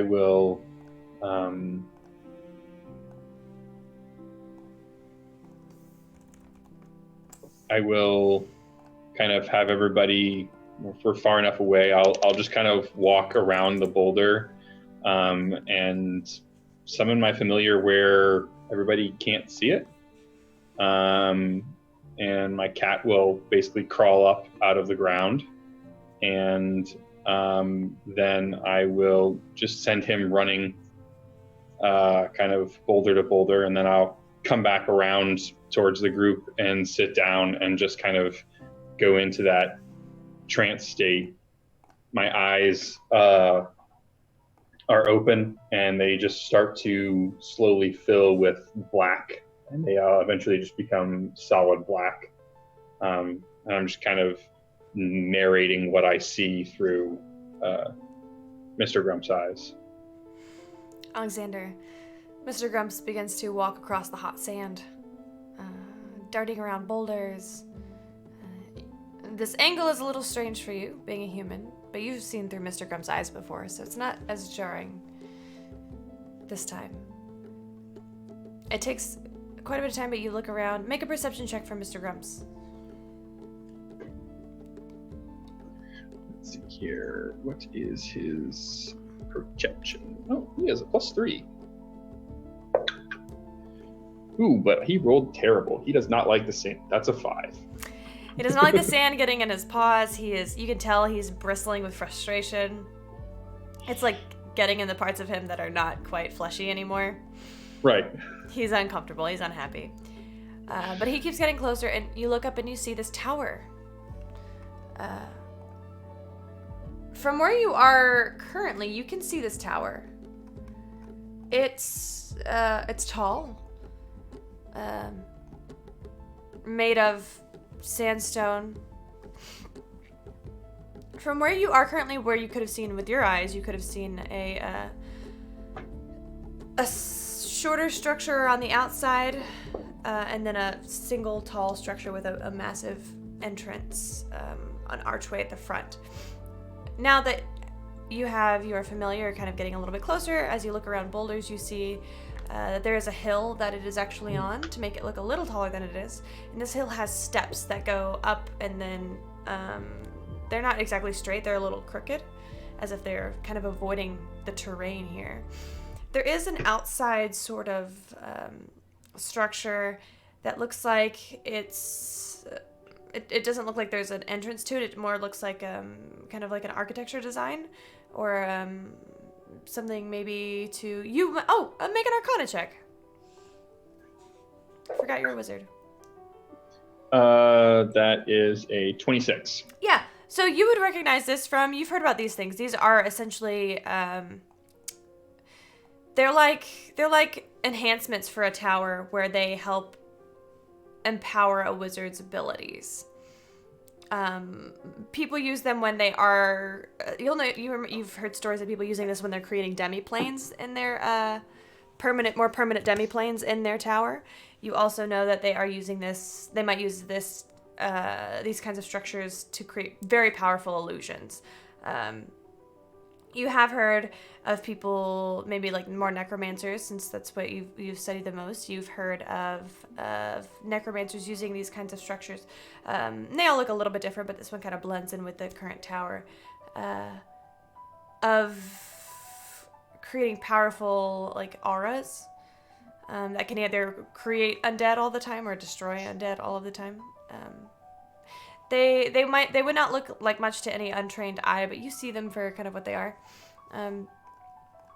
This isn't an uncommon sight to see outside of a wizard's tower, though. It's sort of like a privacy hedge that also gives you some extra juice. Stop it, Mindy.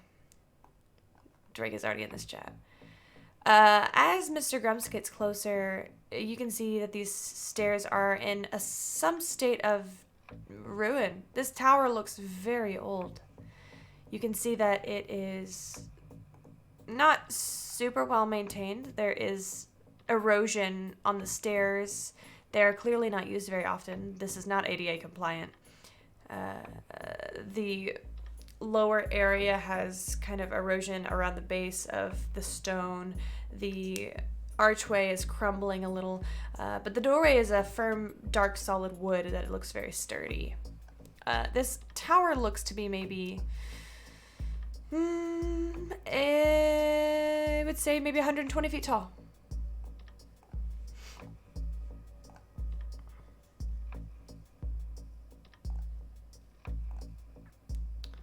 Okay. If anybody would like to see the inspiration for this tower, you can join our Discord and look in there, and I will show you.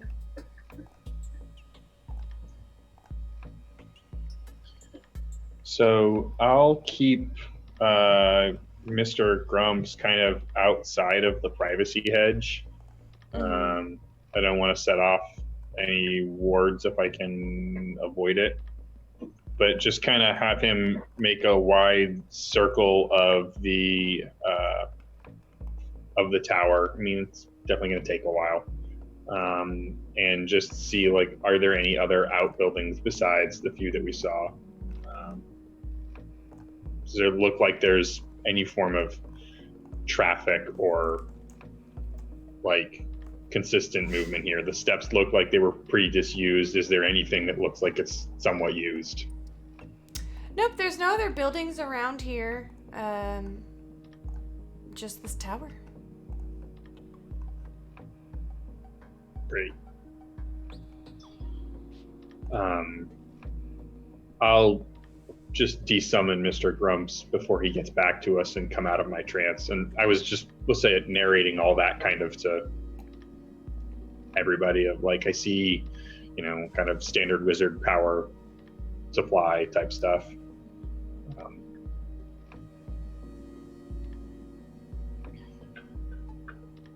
Well,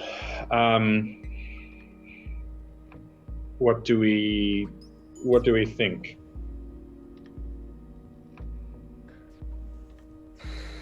Do we want to go into town? I mean, hell, if we know he's coming, we could send a message to him. Hey, meet us in town. We heard you wanted to talk to us. Really think he'd leave his tower? Yeah, I mean, he might. That's He probably won't true. bring Lorekeeper with him, but I mean, we would have to deal with town guards then, probably, but I don't know. It's a thought. So,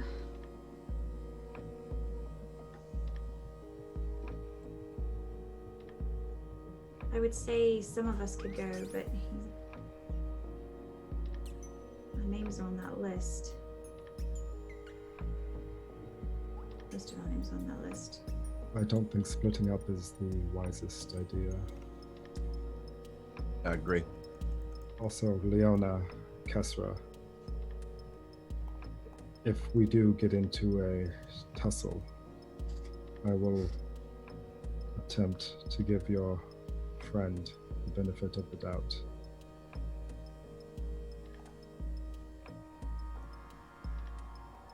Sure. But I will do what is necessary.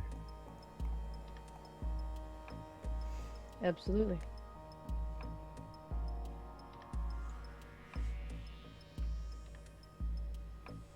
So what are we doing? Are we knocking on the door?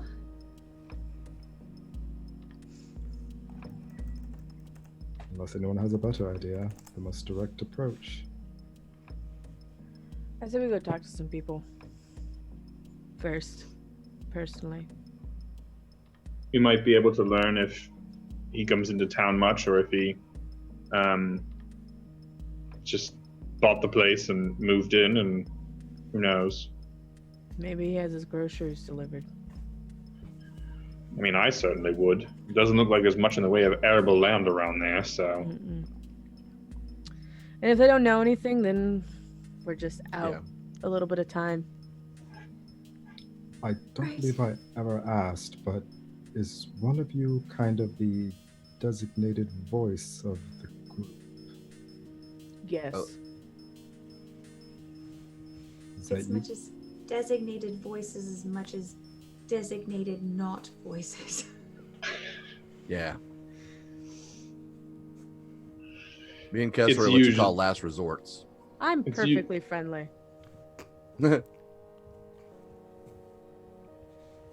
To the right people. Yes. That's fair. Leona is usually, Leona or I is usually who talks with people, although it's for the most part Leona. So she's kind of the leader of the group, then? She's definitely the talker of the group. That sounds more accurate. Noted. All right, then, Leona, at your leisure. So I guess we're going into town. Right. We're gonna try to find some people that look like they know what's going on. So they might know. Probably, yeah.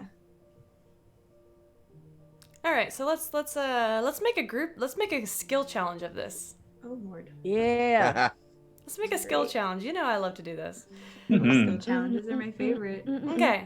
Literally, they are my favorite. Let's go in an order. So, Kesra, how would you like to contribute to the skill? Describe to me your actions and how you are helping.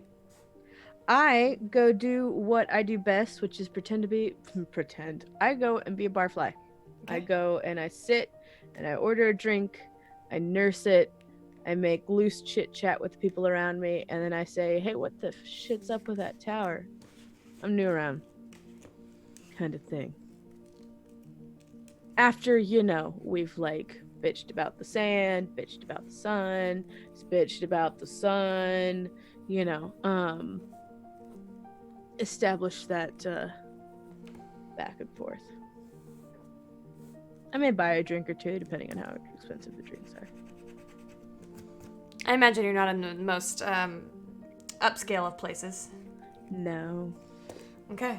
I don't fare well in upscale places. Lower the scale, the better. So actually. why don't you? What kind of check would you like to make for this? What kind of check would you like to roll for this?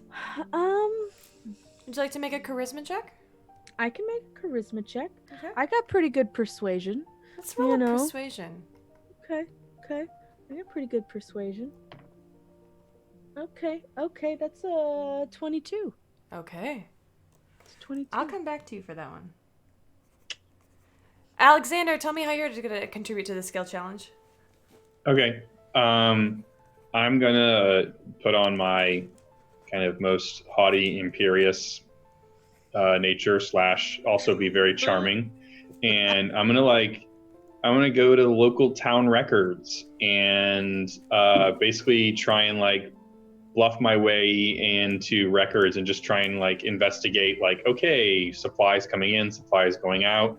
while I'm there, I also want to be like, okay, Leona told me like he likes to use my magic, so see if there's any like recent grave robbing incidents, see what's going on with that. Like, just get an idea of what's going on at this tower. Okay. Okay. What would you like to roll for your first contribution to the skill challenge? Would you like Investigation. I will let you do that. Yes. Okay. Yeah, right. That's pretty good. 24. Oh, you're killing it. Okay. Atlas, how would you like to contribute to the skill challenge? I would like to use my well-trained senses to kind of perceive anyone around that I feel might have any, that doesn't look like they might necessarily belong or might have some sort of ties to that which I seek. Some sort of like maybe mercenary or low-end person who might have an in. Okay, Atlas, roll. I'm assuming persuasion, or do you want to do insight? Insight. I mean, perception or insight. Insight, go ahead. You do have 2 advantages. 18. Ooh. Very insightful. Mm-hmm. Eldon, how are you contributing to the skill challenge? Is this a part of the Empire at all? Yes, it is the foundation of the Empire. This is where it started. Perfect. So I will use my soldier background and my military rank to ingratiate myself with the local city guard and learn all I can about the goings on from the tower, how like, is there anything weird going on around it, comings and goings, things like that. And that's your background? Yeah, my soldier background. All right, so that's an automatic success. All right.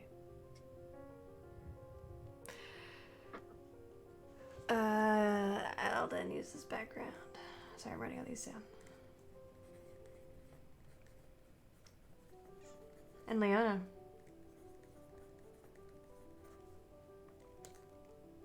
I, unlike Hesra, would like to find the most upscale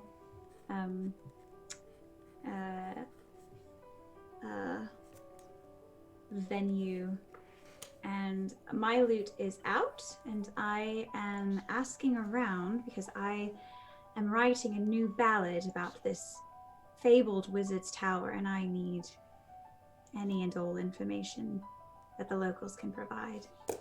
What would you like to roll? Persuasion to get the information? You can roll persuasion or performance. Okay. It's up Which to you. You get to choose. is there gonna be another round? Mm-hmm. Okay, I'm gonna go persuasion for this one to get the information, and then natural 20.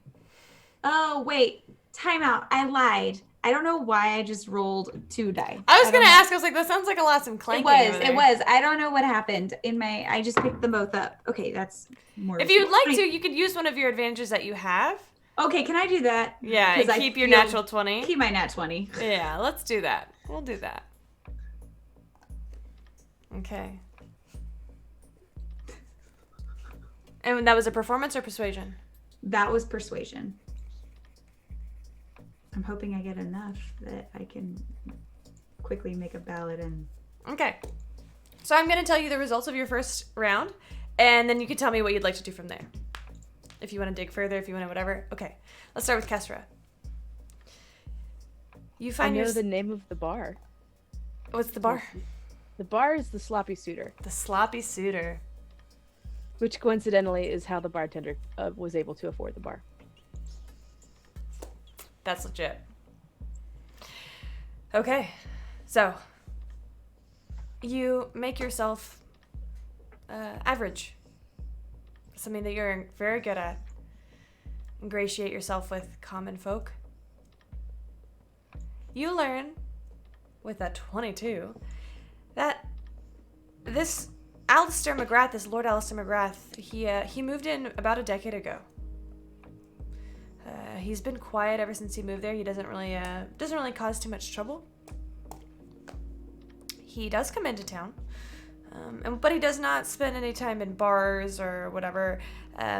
These things that you hear from the other people, your fellow patrons of the Sloppy Suitor, are that he keeps to himself. He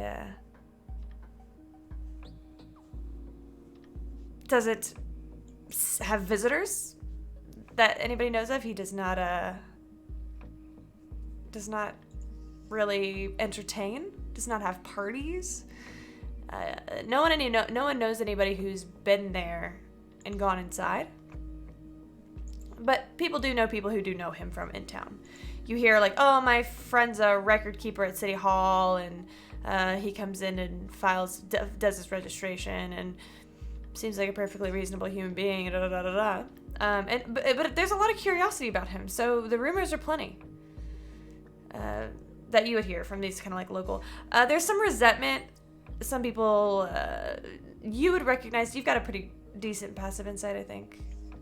I think so. You'd recognize that some people like to blame their problems on unrelated things. So you hear, my friend was a mercenary and went to work for this person and never came back, and someone blames him for like a local drought. You're not sure how credible these rumors are, though. Alexander.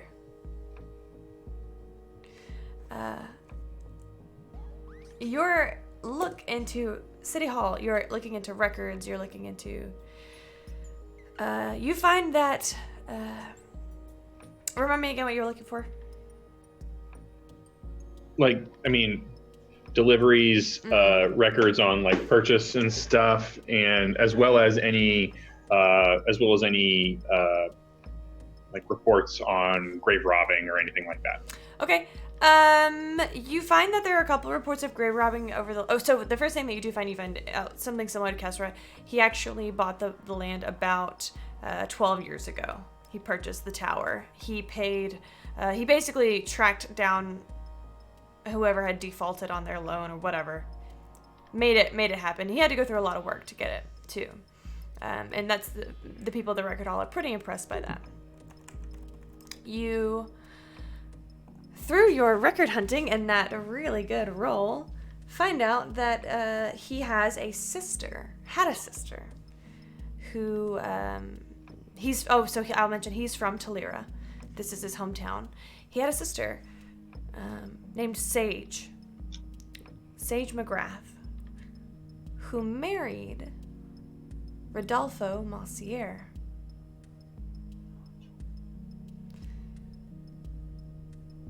She died 29 years ago, along with her daughter, Vera, in a mysterious accident.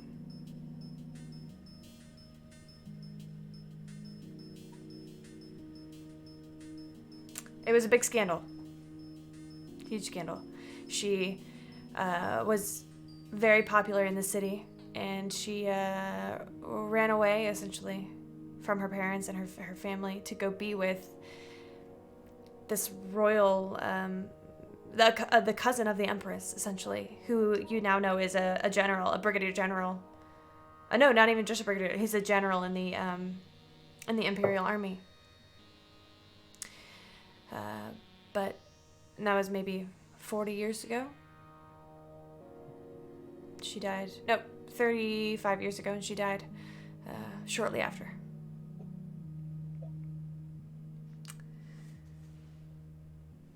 There are, as far as you know, there are no deliveries being made there. There are no people who go to check on him, or he does not receive visitors. He does not bother the townspeople. He comes in and pays his registration fees, he pays his taxes, and he goes back. Everything is above board. Atlas! You're looking around, and you are using this very powerful insight skill that you have to see if there's anything that's out of place. You do find quite a few people watching you and your friends as you all make your way around town. You're newcomers, and you sense that Talira doesn't get a lot of newcomers. People are quite suspicious of you and your mohawk and strange way of speaking.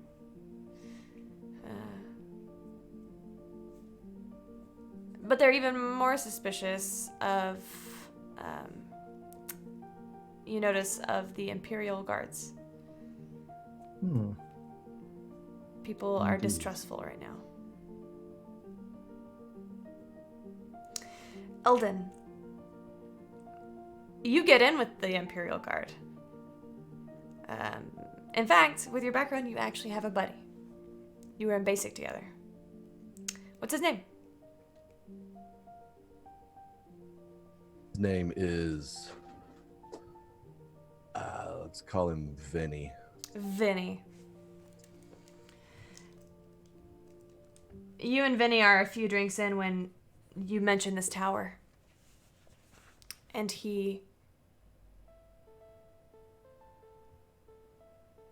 kind of shakes his head at the mention of this tower. Don't go there. You don't want anything to do with that place. Listen, he pays his taxes. He, by all standards of the law, he's good. But we've had complaints. People, What? weird things happening. We've had a lot of zombies and skeletons in the city. A couple years ago, we had an incident where we couldn't keep people in the ground.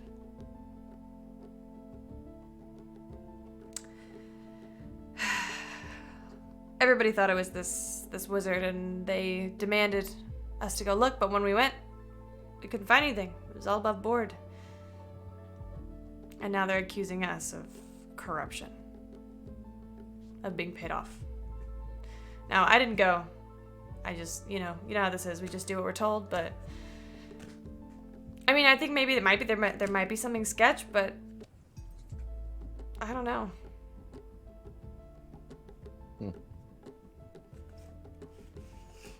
Leona, you are writing this song, and people seem surprised that you want to write a song about this person. He hasn't done anything great. He hasn't done anything terrible. He's kept under the radar.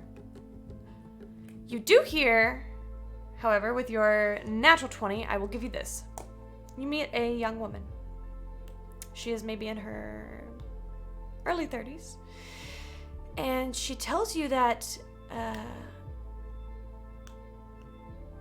she has seen him. She's seen him and she's spoken to him. She asked him one day what he was doing for the holiday season, for the winter solstice. And he told her that he was going on a trip. She's a tailor. She works in a general store, and he needed very cold clothing, or clothing for a very cold climate.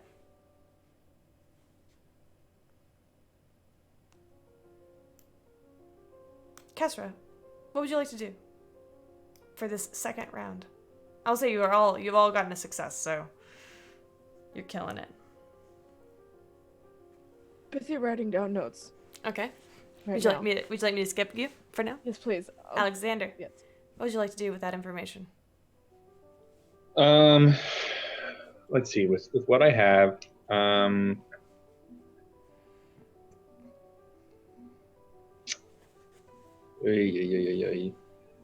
okay. I'm in City Hall.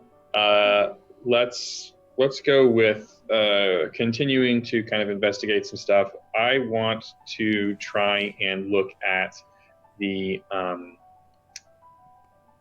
see if there's any like construction documents, but more importantly, look at all the maps of the terrain around there and see if I can't see any kind of natural, maybe there's caves or something. I don't know. Why don't you roll? What would you like to roll for this? I'd like to roll a nature check. Yes, you may.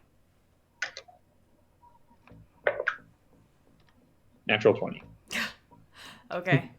So, I will say that there are no maps of this building because this building predates Talira. Ooh, With that okay. natural 20, you find the origin story of this tower. And this is really cool because I don't think anybody else would have found this except for you. In an oral, it's a history book of oral traditions of Westbourne. You would know from your studies that Quan Mal Massiere is from Talira. In fact, before it was Talira, it was a large group of nomadic tribes. And he rose to power. Well, he was born kind of like a young kid in this large nomadic group, and basically helped raise up his fellow tribe members to become warriors to fight off the various enemies that were keeping them from being able to settle. And this is important because when they did settle, they found a witch in this area. They found a witch and they captured her with the intention of burning her, and for practicing evil dark magic. She escaped. And the story goes that Quan Mal hunted her down himself and killed her. However, he returned from that journey with a wife. And this was her tower.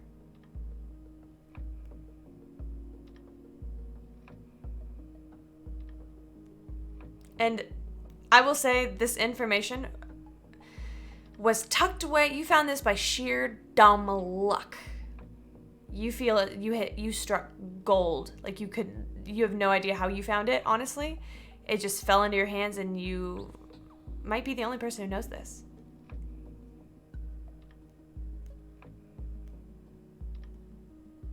Eldon, Atlas, where would you like to go from here? Which one of us? Atlas, sorry.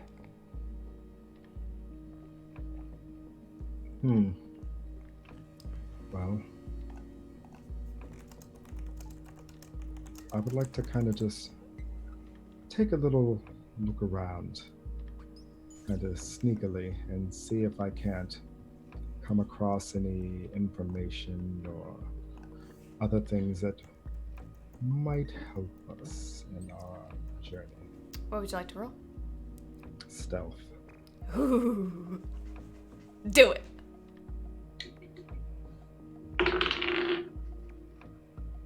$16. Okay.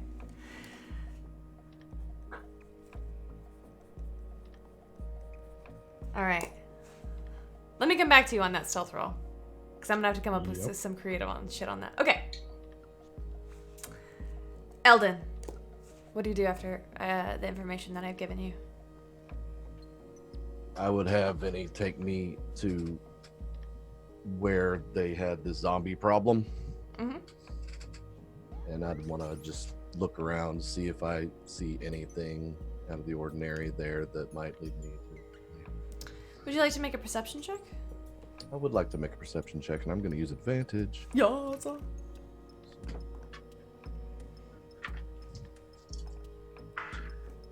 Haha. So that would be 23. Okay. I'll come back to you on that. Leona, what would you like to do now? So I would like to treat this young woman to a drink, and see if I can either figure out if anybody, because she's met him, if she knows of anyone else that has met him, her general impression of him. Like, did he seem like normal guy? Did he seem kind of creepy? Like, as someone who's met him, does she have any insight into? Why don't you roll insight for her? Advantage. That was solid. Great. 17. Okay. I'll come back to you on that. Leona. Kesra. You ready? One of us. Yeah. Yeah. I caught up. Okay. I'm going to zero in on the whoever was complaining about, mercenary contracts and those mercenaries not coming back, Mm-hmm. kind of thing. That's in my wheelhouse. So I'm going to ask if there's a mercenary group around, or if there's just a place where the contracts generally are, because I'm in town and could always use some extra gold to pay for all these drinks, and then go there. Okay. See what I see. There are plenty of taverns with notice boards, but the main notice board is going to be in front of City Hall, where Alexander would be. You catch there's a lot of monster slaying. Yeah. A lot of monster slaying contracts. Any Giant particular kind of monster? Sorry, go on. No, I was just going to say a lot of aberrations. Several undead. Some people saying they can't keep people in the ground. They have skeleton problems, zombie problems. Mm-hmm. And not just humans, just kind of a lot of things that are not staying dead. Well, I'll be having a conversation with Blondie about that. Oh, I didn't make you roll for that. Okay, well, I'll roll what for would it. you like me to roll for? Roll a dice. I rolled a 17 plus something. Sure. Beautiful. I will look and see if there's any in like this is just like me scanning, what's the basic, but I will be looking in particular to see if there's any put up by McGrath, any that might be from him but is not actually, but he's working under a pseudonym. Something like that. Would you like to roll for it? Oh, I'm not a smart person. My investigation's +1. Okay. 18 total?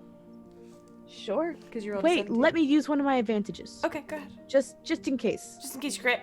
Just in case of crit. I got a 10. 18. Okay. Atlas. You find yourself, as one does when they're sneaking around, in a place you shouldn't be. A speakeasy, essentially. A place that you can only get into when you know somebody, but you have a way. You find yourself in a bar, dimly lit, even though it's daytime. Low torchlights all around you. Sketchy figures at tables. Everybody here, when they talk, they cover their mouths so their lips can't be read. You catch a couple of figures walking around. You do not stand out here. In fact, you see a couple of figures who look like they could be from Iolan. Kind of the similar dress.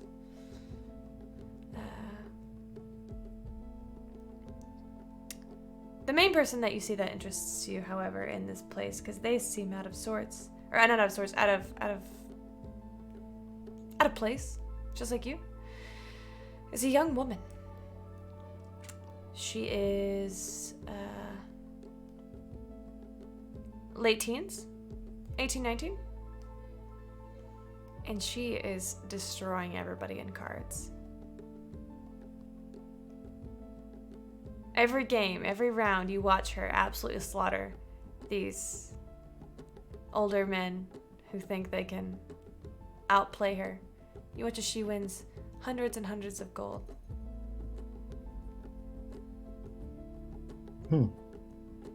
After a few games pass by, she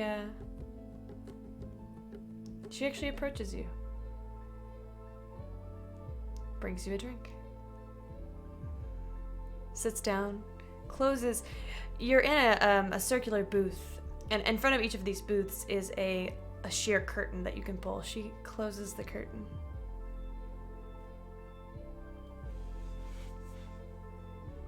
You are not from around here, are you? You see she's got darkened skin, very, very short black hair, crystal blue, clear blue eyes. What gave it away? A mohawk. The stare. I saw you watching me. What can I do for you? I'm looking for someone, and I thought you might be able to assist with that. You seem to be very popular. I know a thing or two. About a thing or two. What is it that you seek? Looking for a mage. Lives in these parts. He took something from me. I wish to get it back. She kind of sizes you up, looks at your biceps. I find that hard to believe. He had help. Do you have a name? For this. You can call me Red. Red. I meant for this mage. McGrath. Ooh. Alistair McGrath. That is an interesting name that you have just said. So I have learned. Roll a persuasion check. Ooh.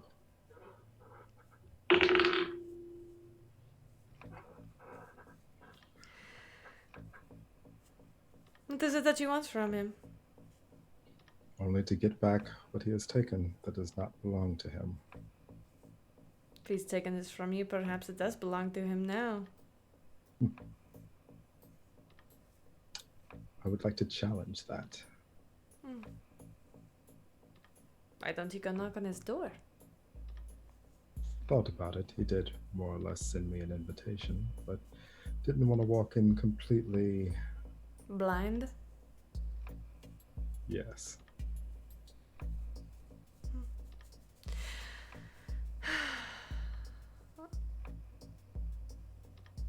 You're going by yourself? I may have compatriots that are coming with me. How many? A few. More than 4? Yes.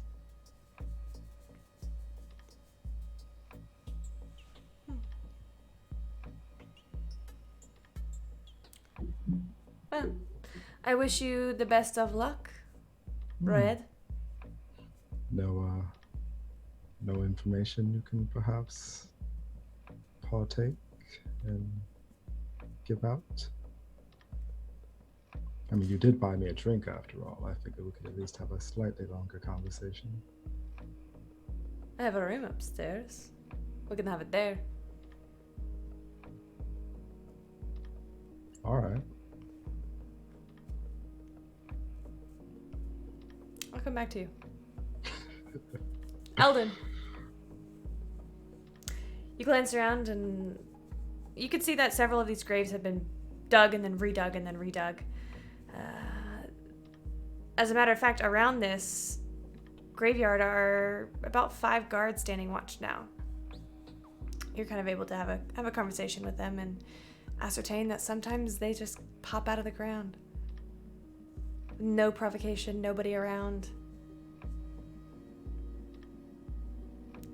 And when they get up, they head north. And did this happen before you moved in? It's been happening on and off for the last decade.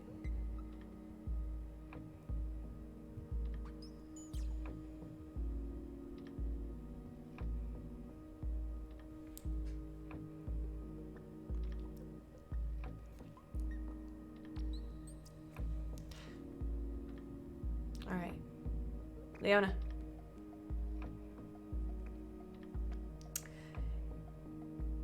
She seems, this young woman named Jennifer, seems to be concerned about why you want to know so much about this man. But she tells you that he was nice to her. She gets that he probably isn't nice to a lot of people, but he said that she reminds him of his sister.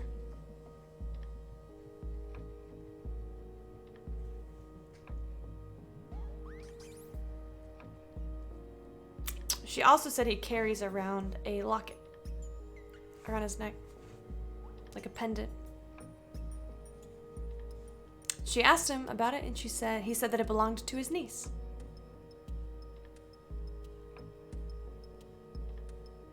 And he didn't seem to want to talk about it after that.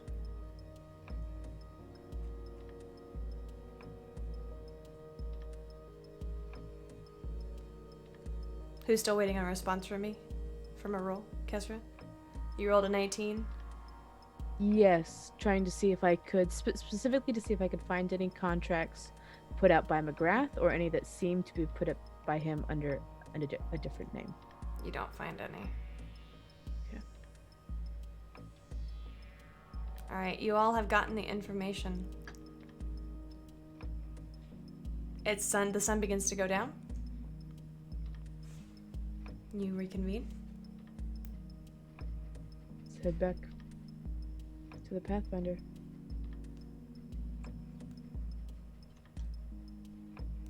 Atlas.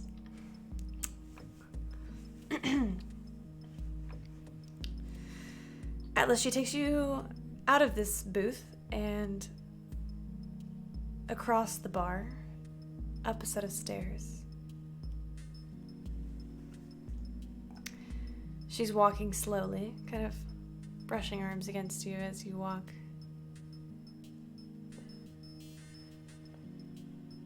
She stops at the end of the hall, looks at the door. This is mine.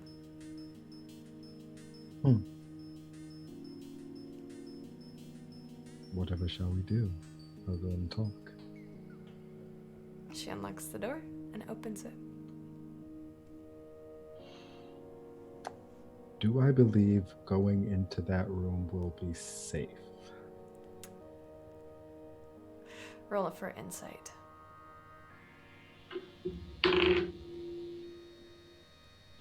14. She's hard to read.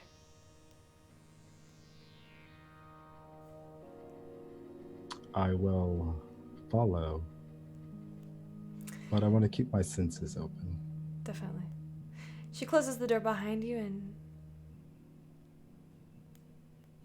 You know, it's hard to meet people from Iolin up here. It's very rare. I'm sure that your story is an interesting one, Red. And she turns around and she has a dagger in her hand. I need you to roll for initiative. I was expecting this.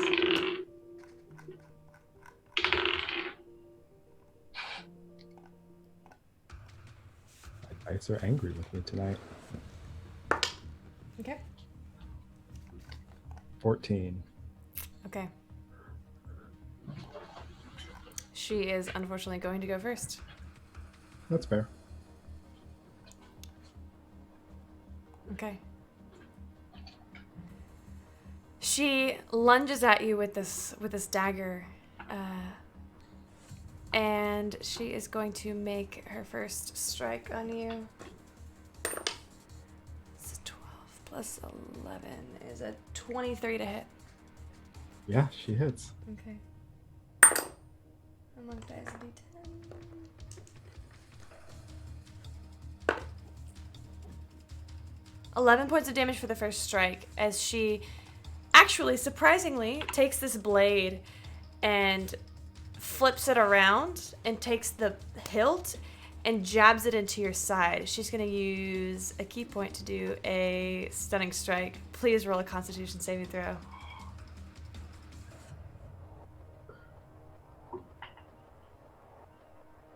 I am going to use one of my advantages. Okay. Much better. 16. That's a fail. Mm-hmm. You are stunned at the end of her next turn. Mm-hmm. Do you have anything that you can do for that? Right. Not that won't take the exact... Nope, doesn't work against that. Nope. Okay. All right. She is going to come at you at all of your kind of like a chi blocking kind of Just hit strikes. my pressure points. Yeah, pressure points. Thank you. Your pressure points with strikes that don't hurt, but you can feel them lock up and seize your muscles, and your heart begins to pound in your chest. She is going to make. How many attacks can she actually make in a turn? 3, I think. All right, let's do this. What's your armor class? 18. Okay, that's 1 hit. That's 2 hits. That's 3 hits. Okay.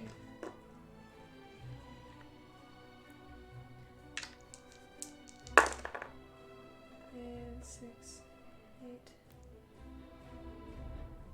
Sorry. Plus 10. 10, 6, 8. Mini 10 plus 6 plus 8. Plus 24. 15. A lot.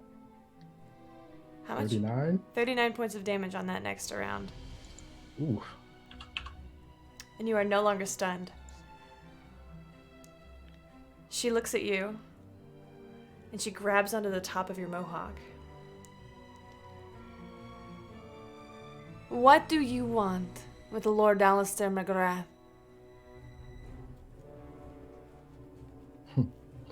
Are there any windows in this room? Yes, there are.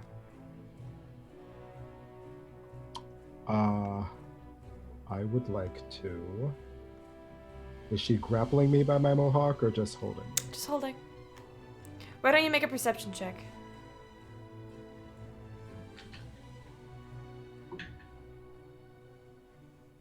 $17. You notice that she's wearing some strange jewelry. She has on a choker that has a dark pendant, and then 2 bracelets that also have the same dark pendant. They seem suspicious to you with that passive insight that you have.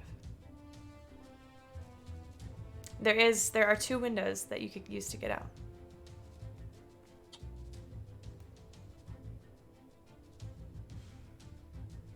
Yeah, she'll get a opportunity attack, but I'm just going to kind of kick off of her and go for the window and out the window.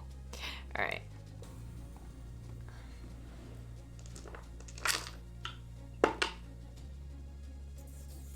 That hits.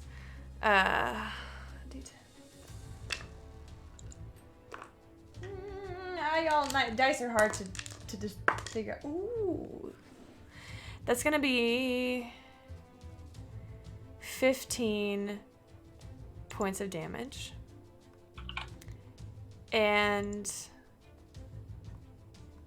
when she does that, something strange happens in the corner of your eye as you begin to turn around, and she lets go. You watch her fade back into the darkness of this dimly lit room and disappear. Yeah, still going out the window. Yep. How high up are we? 3 stories. Slow fall. Of course.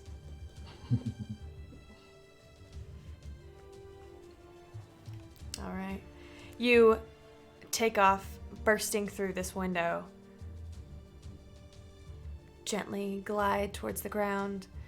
As your feet touch the cobblestone pavement, you look down and you see blood. She's cut you right here. That could have gone better. And I would like to beat a hasty retreat using Step of the Wind. Definitely. you find your way back to the group. Hello, everyone. I hope your night was more successful than mine. Like you had an interesting time. What happened? Well, you know how the song goes. Never trust a big button to smile. Strangely, haven't heard that one. I'm gonna try to. No, that one's pretty common. Yeah.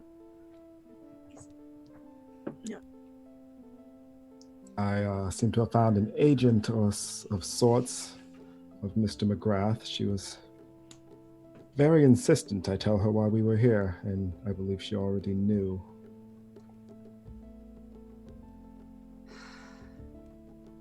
Follow you here? Possibly. I went very quickly, but she seems to have a similar skill set, if not slightly augmented. Wonderful. I'm like dabbing at your eye, but I'm really casting Cure Wounds.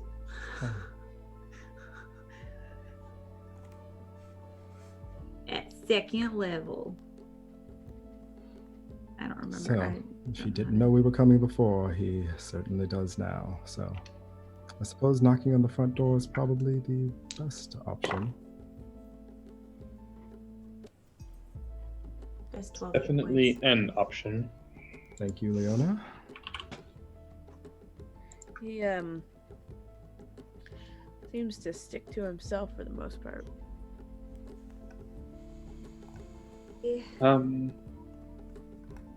I think he might have gone to Wolfcrest for the solstice. I mean, he went somewhere cold. Wolfcrest is the coldest place I've been. Sort of the coolest place you've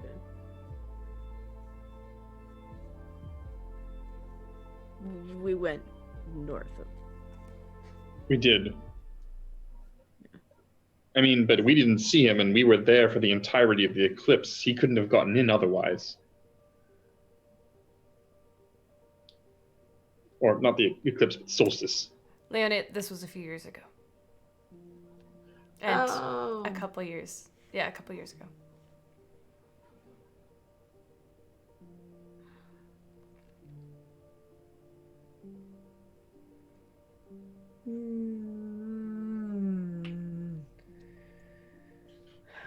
So, what if it didn't go to Wolfcrest? Mm-hmm. I mean, places near Wolfcrest that are worth visiting during the solstice. indeed we do. They're really worth visiting. So he got an answer to a question, but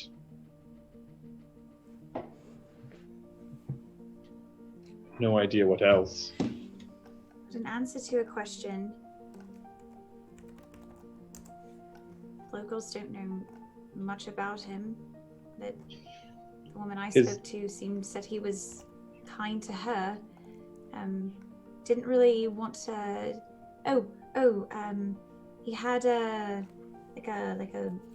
pendant, a locket, belonged to his niece. He avoided talking about it. I don't know if.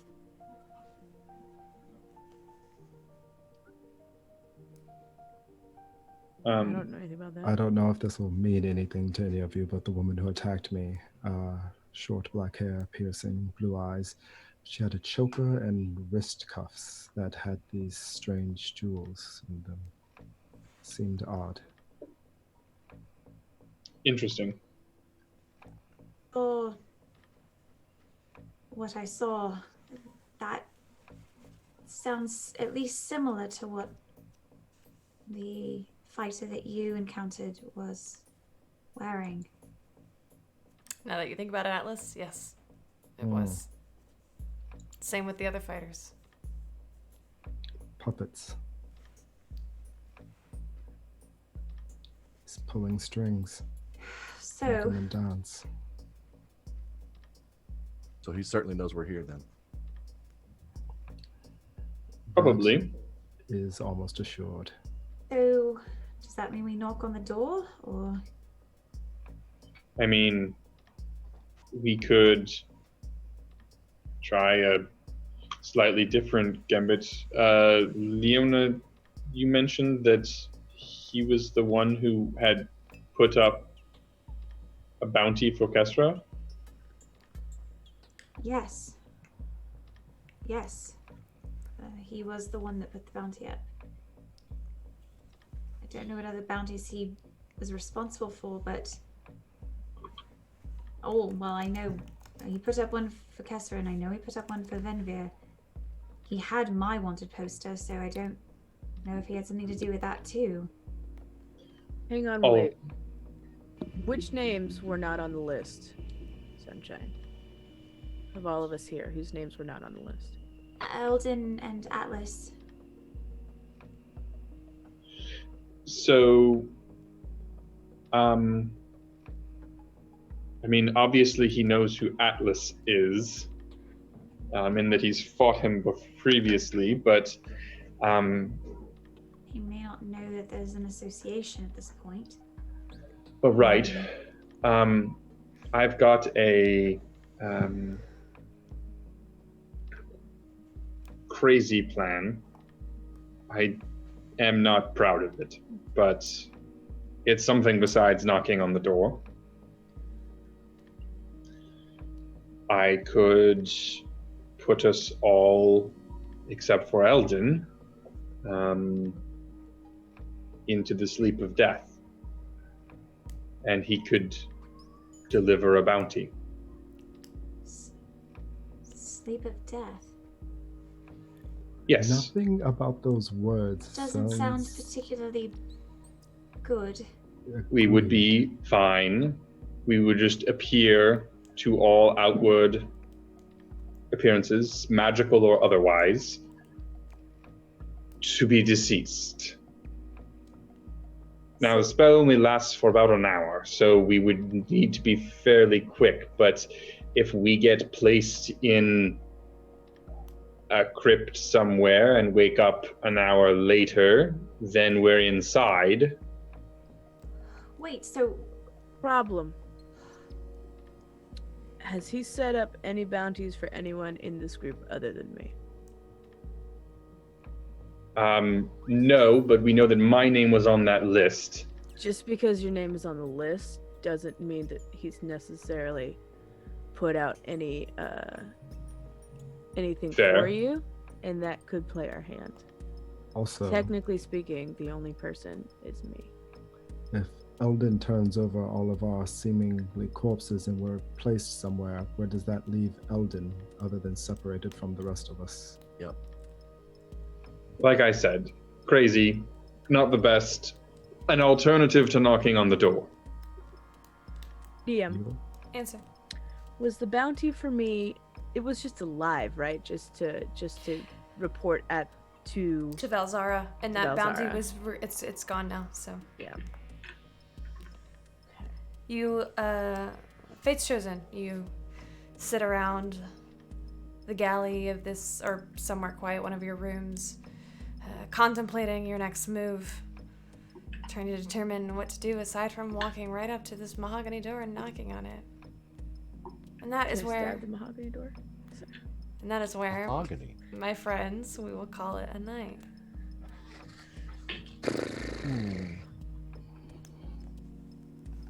All right.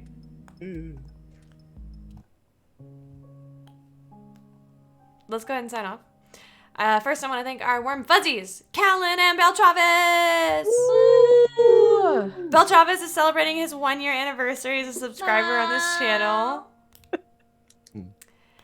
all the feels. And that's a lot, y'all. No one has So been with us. I mean, there are very few people who have stuck around like that, and most of them are on this channel now. Looking at you, Morgan. Oh gosh, y'all. I'm just trying to play some better music. Okay. So, I want to thank our sponsors, Campaign Coins. I want to thank everybody in the chat for all of their generous donations of bits. we are going to sign off. When you sign off, please say your favorite part of the session. Hi, I'm Mindy. You can find me on Twitter at mkay1713. And I played Leona. And my favorite part was, I mean, the drunken adventures were just a delight. I particularly enjoyed the cat whiskers on Eldon. Agreed. Before we go on, I was just reminded that we have a giveaway going on. Oh, we do. Yep. Let's go ahead and give away our giveaway. That's a thing. Give away the giveaway, folks. Give away the giveaway. It's so pretty, you guys. It's so pretty. It's beautiful. It's been sitting here for a hot minute, too. All right. Let's close the entries. You have about... Never mind. I'm closing entries. Closing entries. Closing entries. Picking a winner. Orion Skyrender. Friendo. What? You have won the giveaway, mon frere. Congratulations. Yay! Orion, please get in touch with us. You can find us on our Twitter at open4 adventure. You can find me on Twitter at CamilleDoesDND. I will go over that. If you're in our Discord, which I think if you are Orion, I think you are. Please message me and I will get your address and I will send this to you as soon as possible. That's wonderful. Look how beautiful it is. That makes my heart so happy. It's so exciting. And I will also send you some Open for Adventure goodies in your package as well. You might get some stickers. Oh, Stickers! Stickers are the best. Yes. Stickers. Okay. Okay. It's my turn? Yeah. Hi, I'm Kate. You can find me on Twitter and literally everywhere else on the internet at Very Pale Ale. I play Kestra, and it's a delight. And honestly, my favorite part was how incredibly creative everyone got during the skill challenge, because like it was all completely different. Like, I don't know, like the whole skill challenge beginning to end was just stupendous, and the choices that people made were just so good. Yeah. So good. Y'all know I love me some skill challenges. All right. Alexander Eldon. One of you's. All right, Weirdy so hi, I'm folks. Thanrand. I'm Thanrand everywhere on the internet, specifically on Twitter and on my own Twitch channel. And tonight I played Eldon, and my favorite part of the night was... I have to agree, the skill challenge was great because everyone stayed in character for it, and it was perfect. It was so good. So much fun. Morgan. Hi, I'm Morgan. I played Alexander. You can find me on Twitter at Revenant_Risen, on Instagram at Revenant Ceramics, and my favorite part of tonight was, I think it was probably just getting drunk with the crew and seeing the different ways that we all reacted. That was a lot of fun. And Tony. I am Tony Ballard Smoot, also known as Captain Anthony LaGrange. I can be found at Capt LaGrange in Instagram and Twitter, and Captain Anthony LaGrange on the Facebooks. My favorite part was definitely getting everybody drunk and then immediately sobering up myself. So rude. So rude. They needed it. They'd had a rough time. They all just kind of needed to get shit-faced and just Can't have a believe night. Can't believe I got hustled. And a special thank you to Tony, our special guest for tonight. He will also be joining us next week, I'm hoping. Please don't abandon us. They need you. I'm Camille. I am the Dungeon Master here on Fate's Chosen. I also run Sunday Friends on Sundays at 3 o'clock.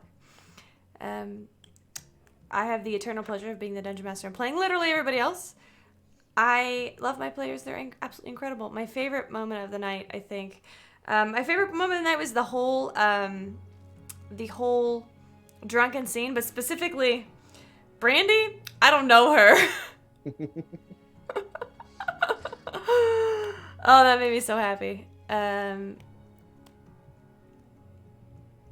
think that's it. Y'all. yeah, we're gonna wrap this session up, and we're gonna go do our call outs. If you'd like to come hang out with us on our Discord, we have a lot of fun. It's a great time. And we will see you all next time. Same place, same time. Bye, everybody.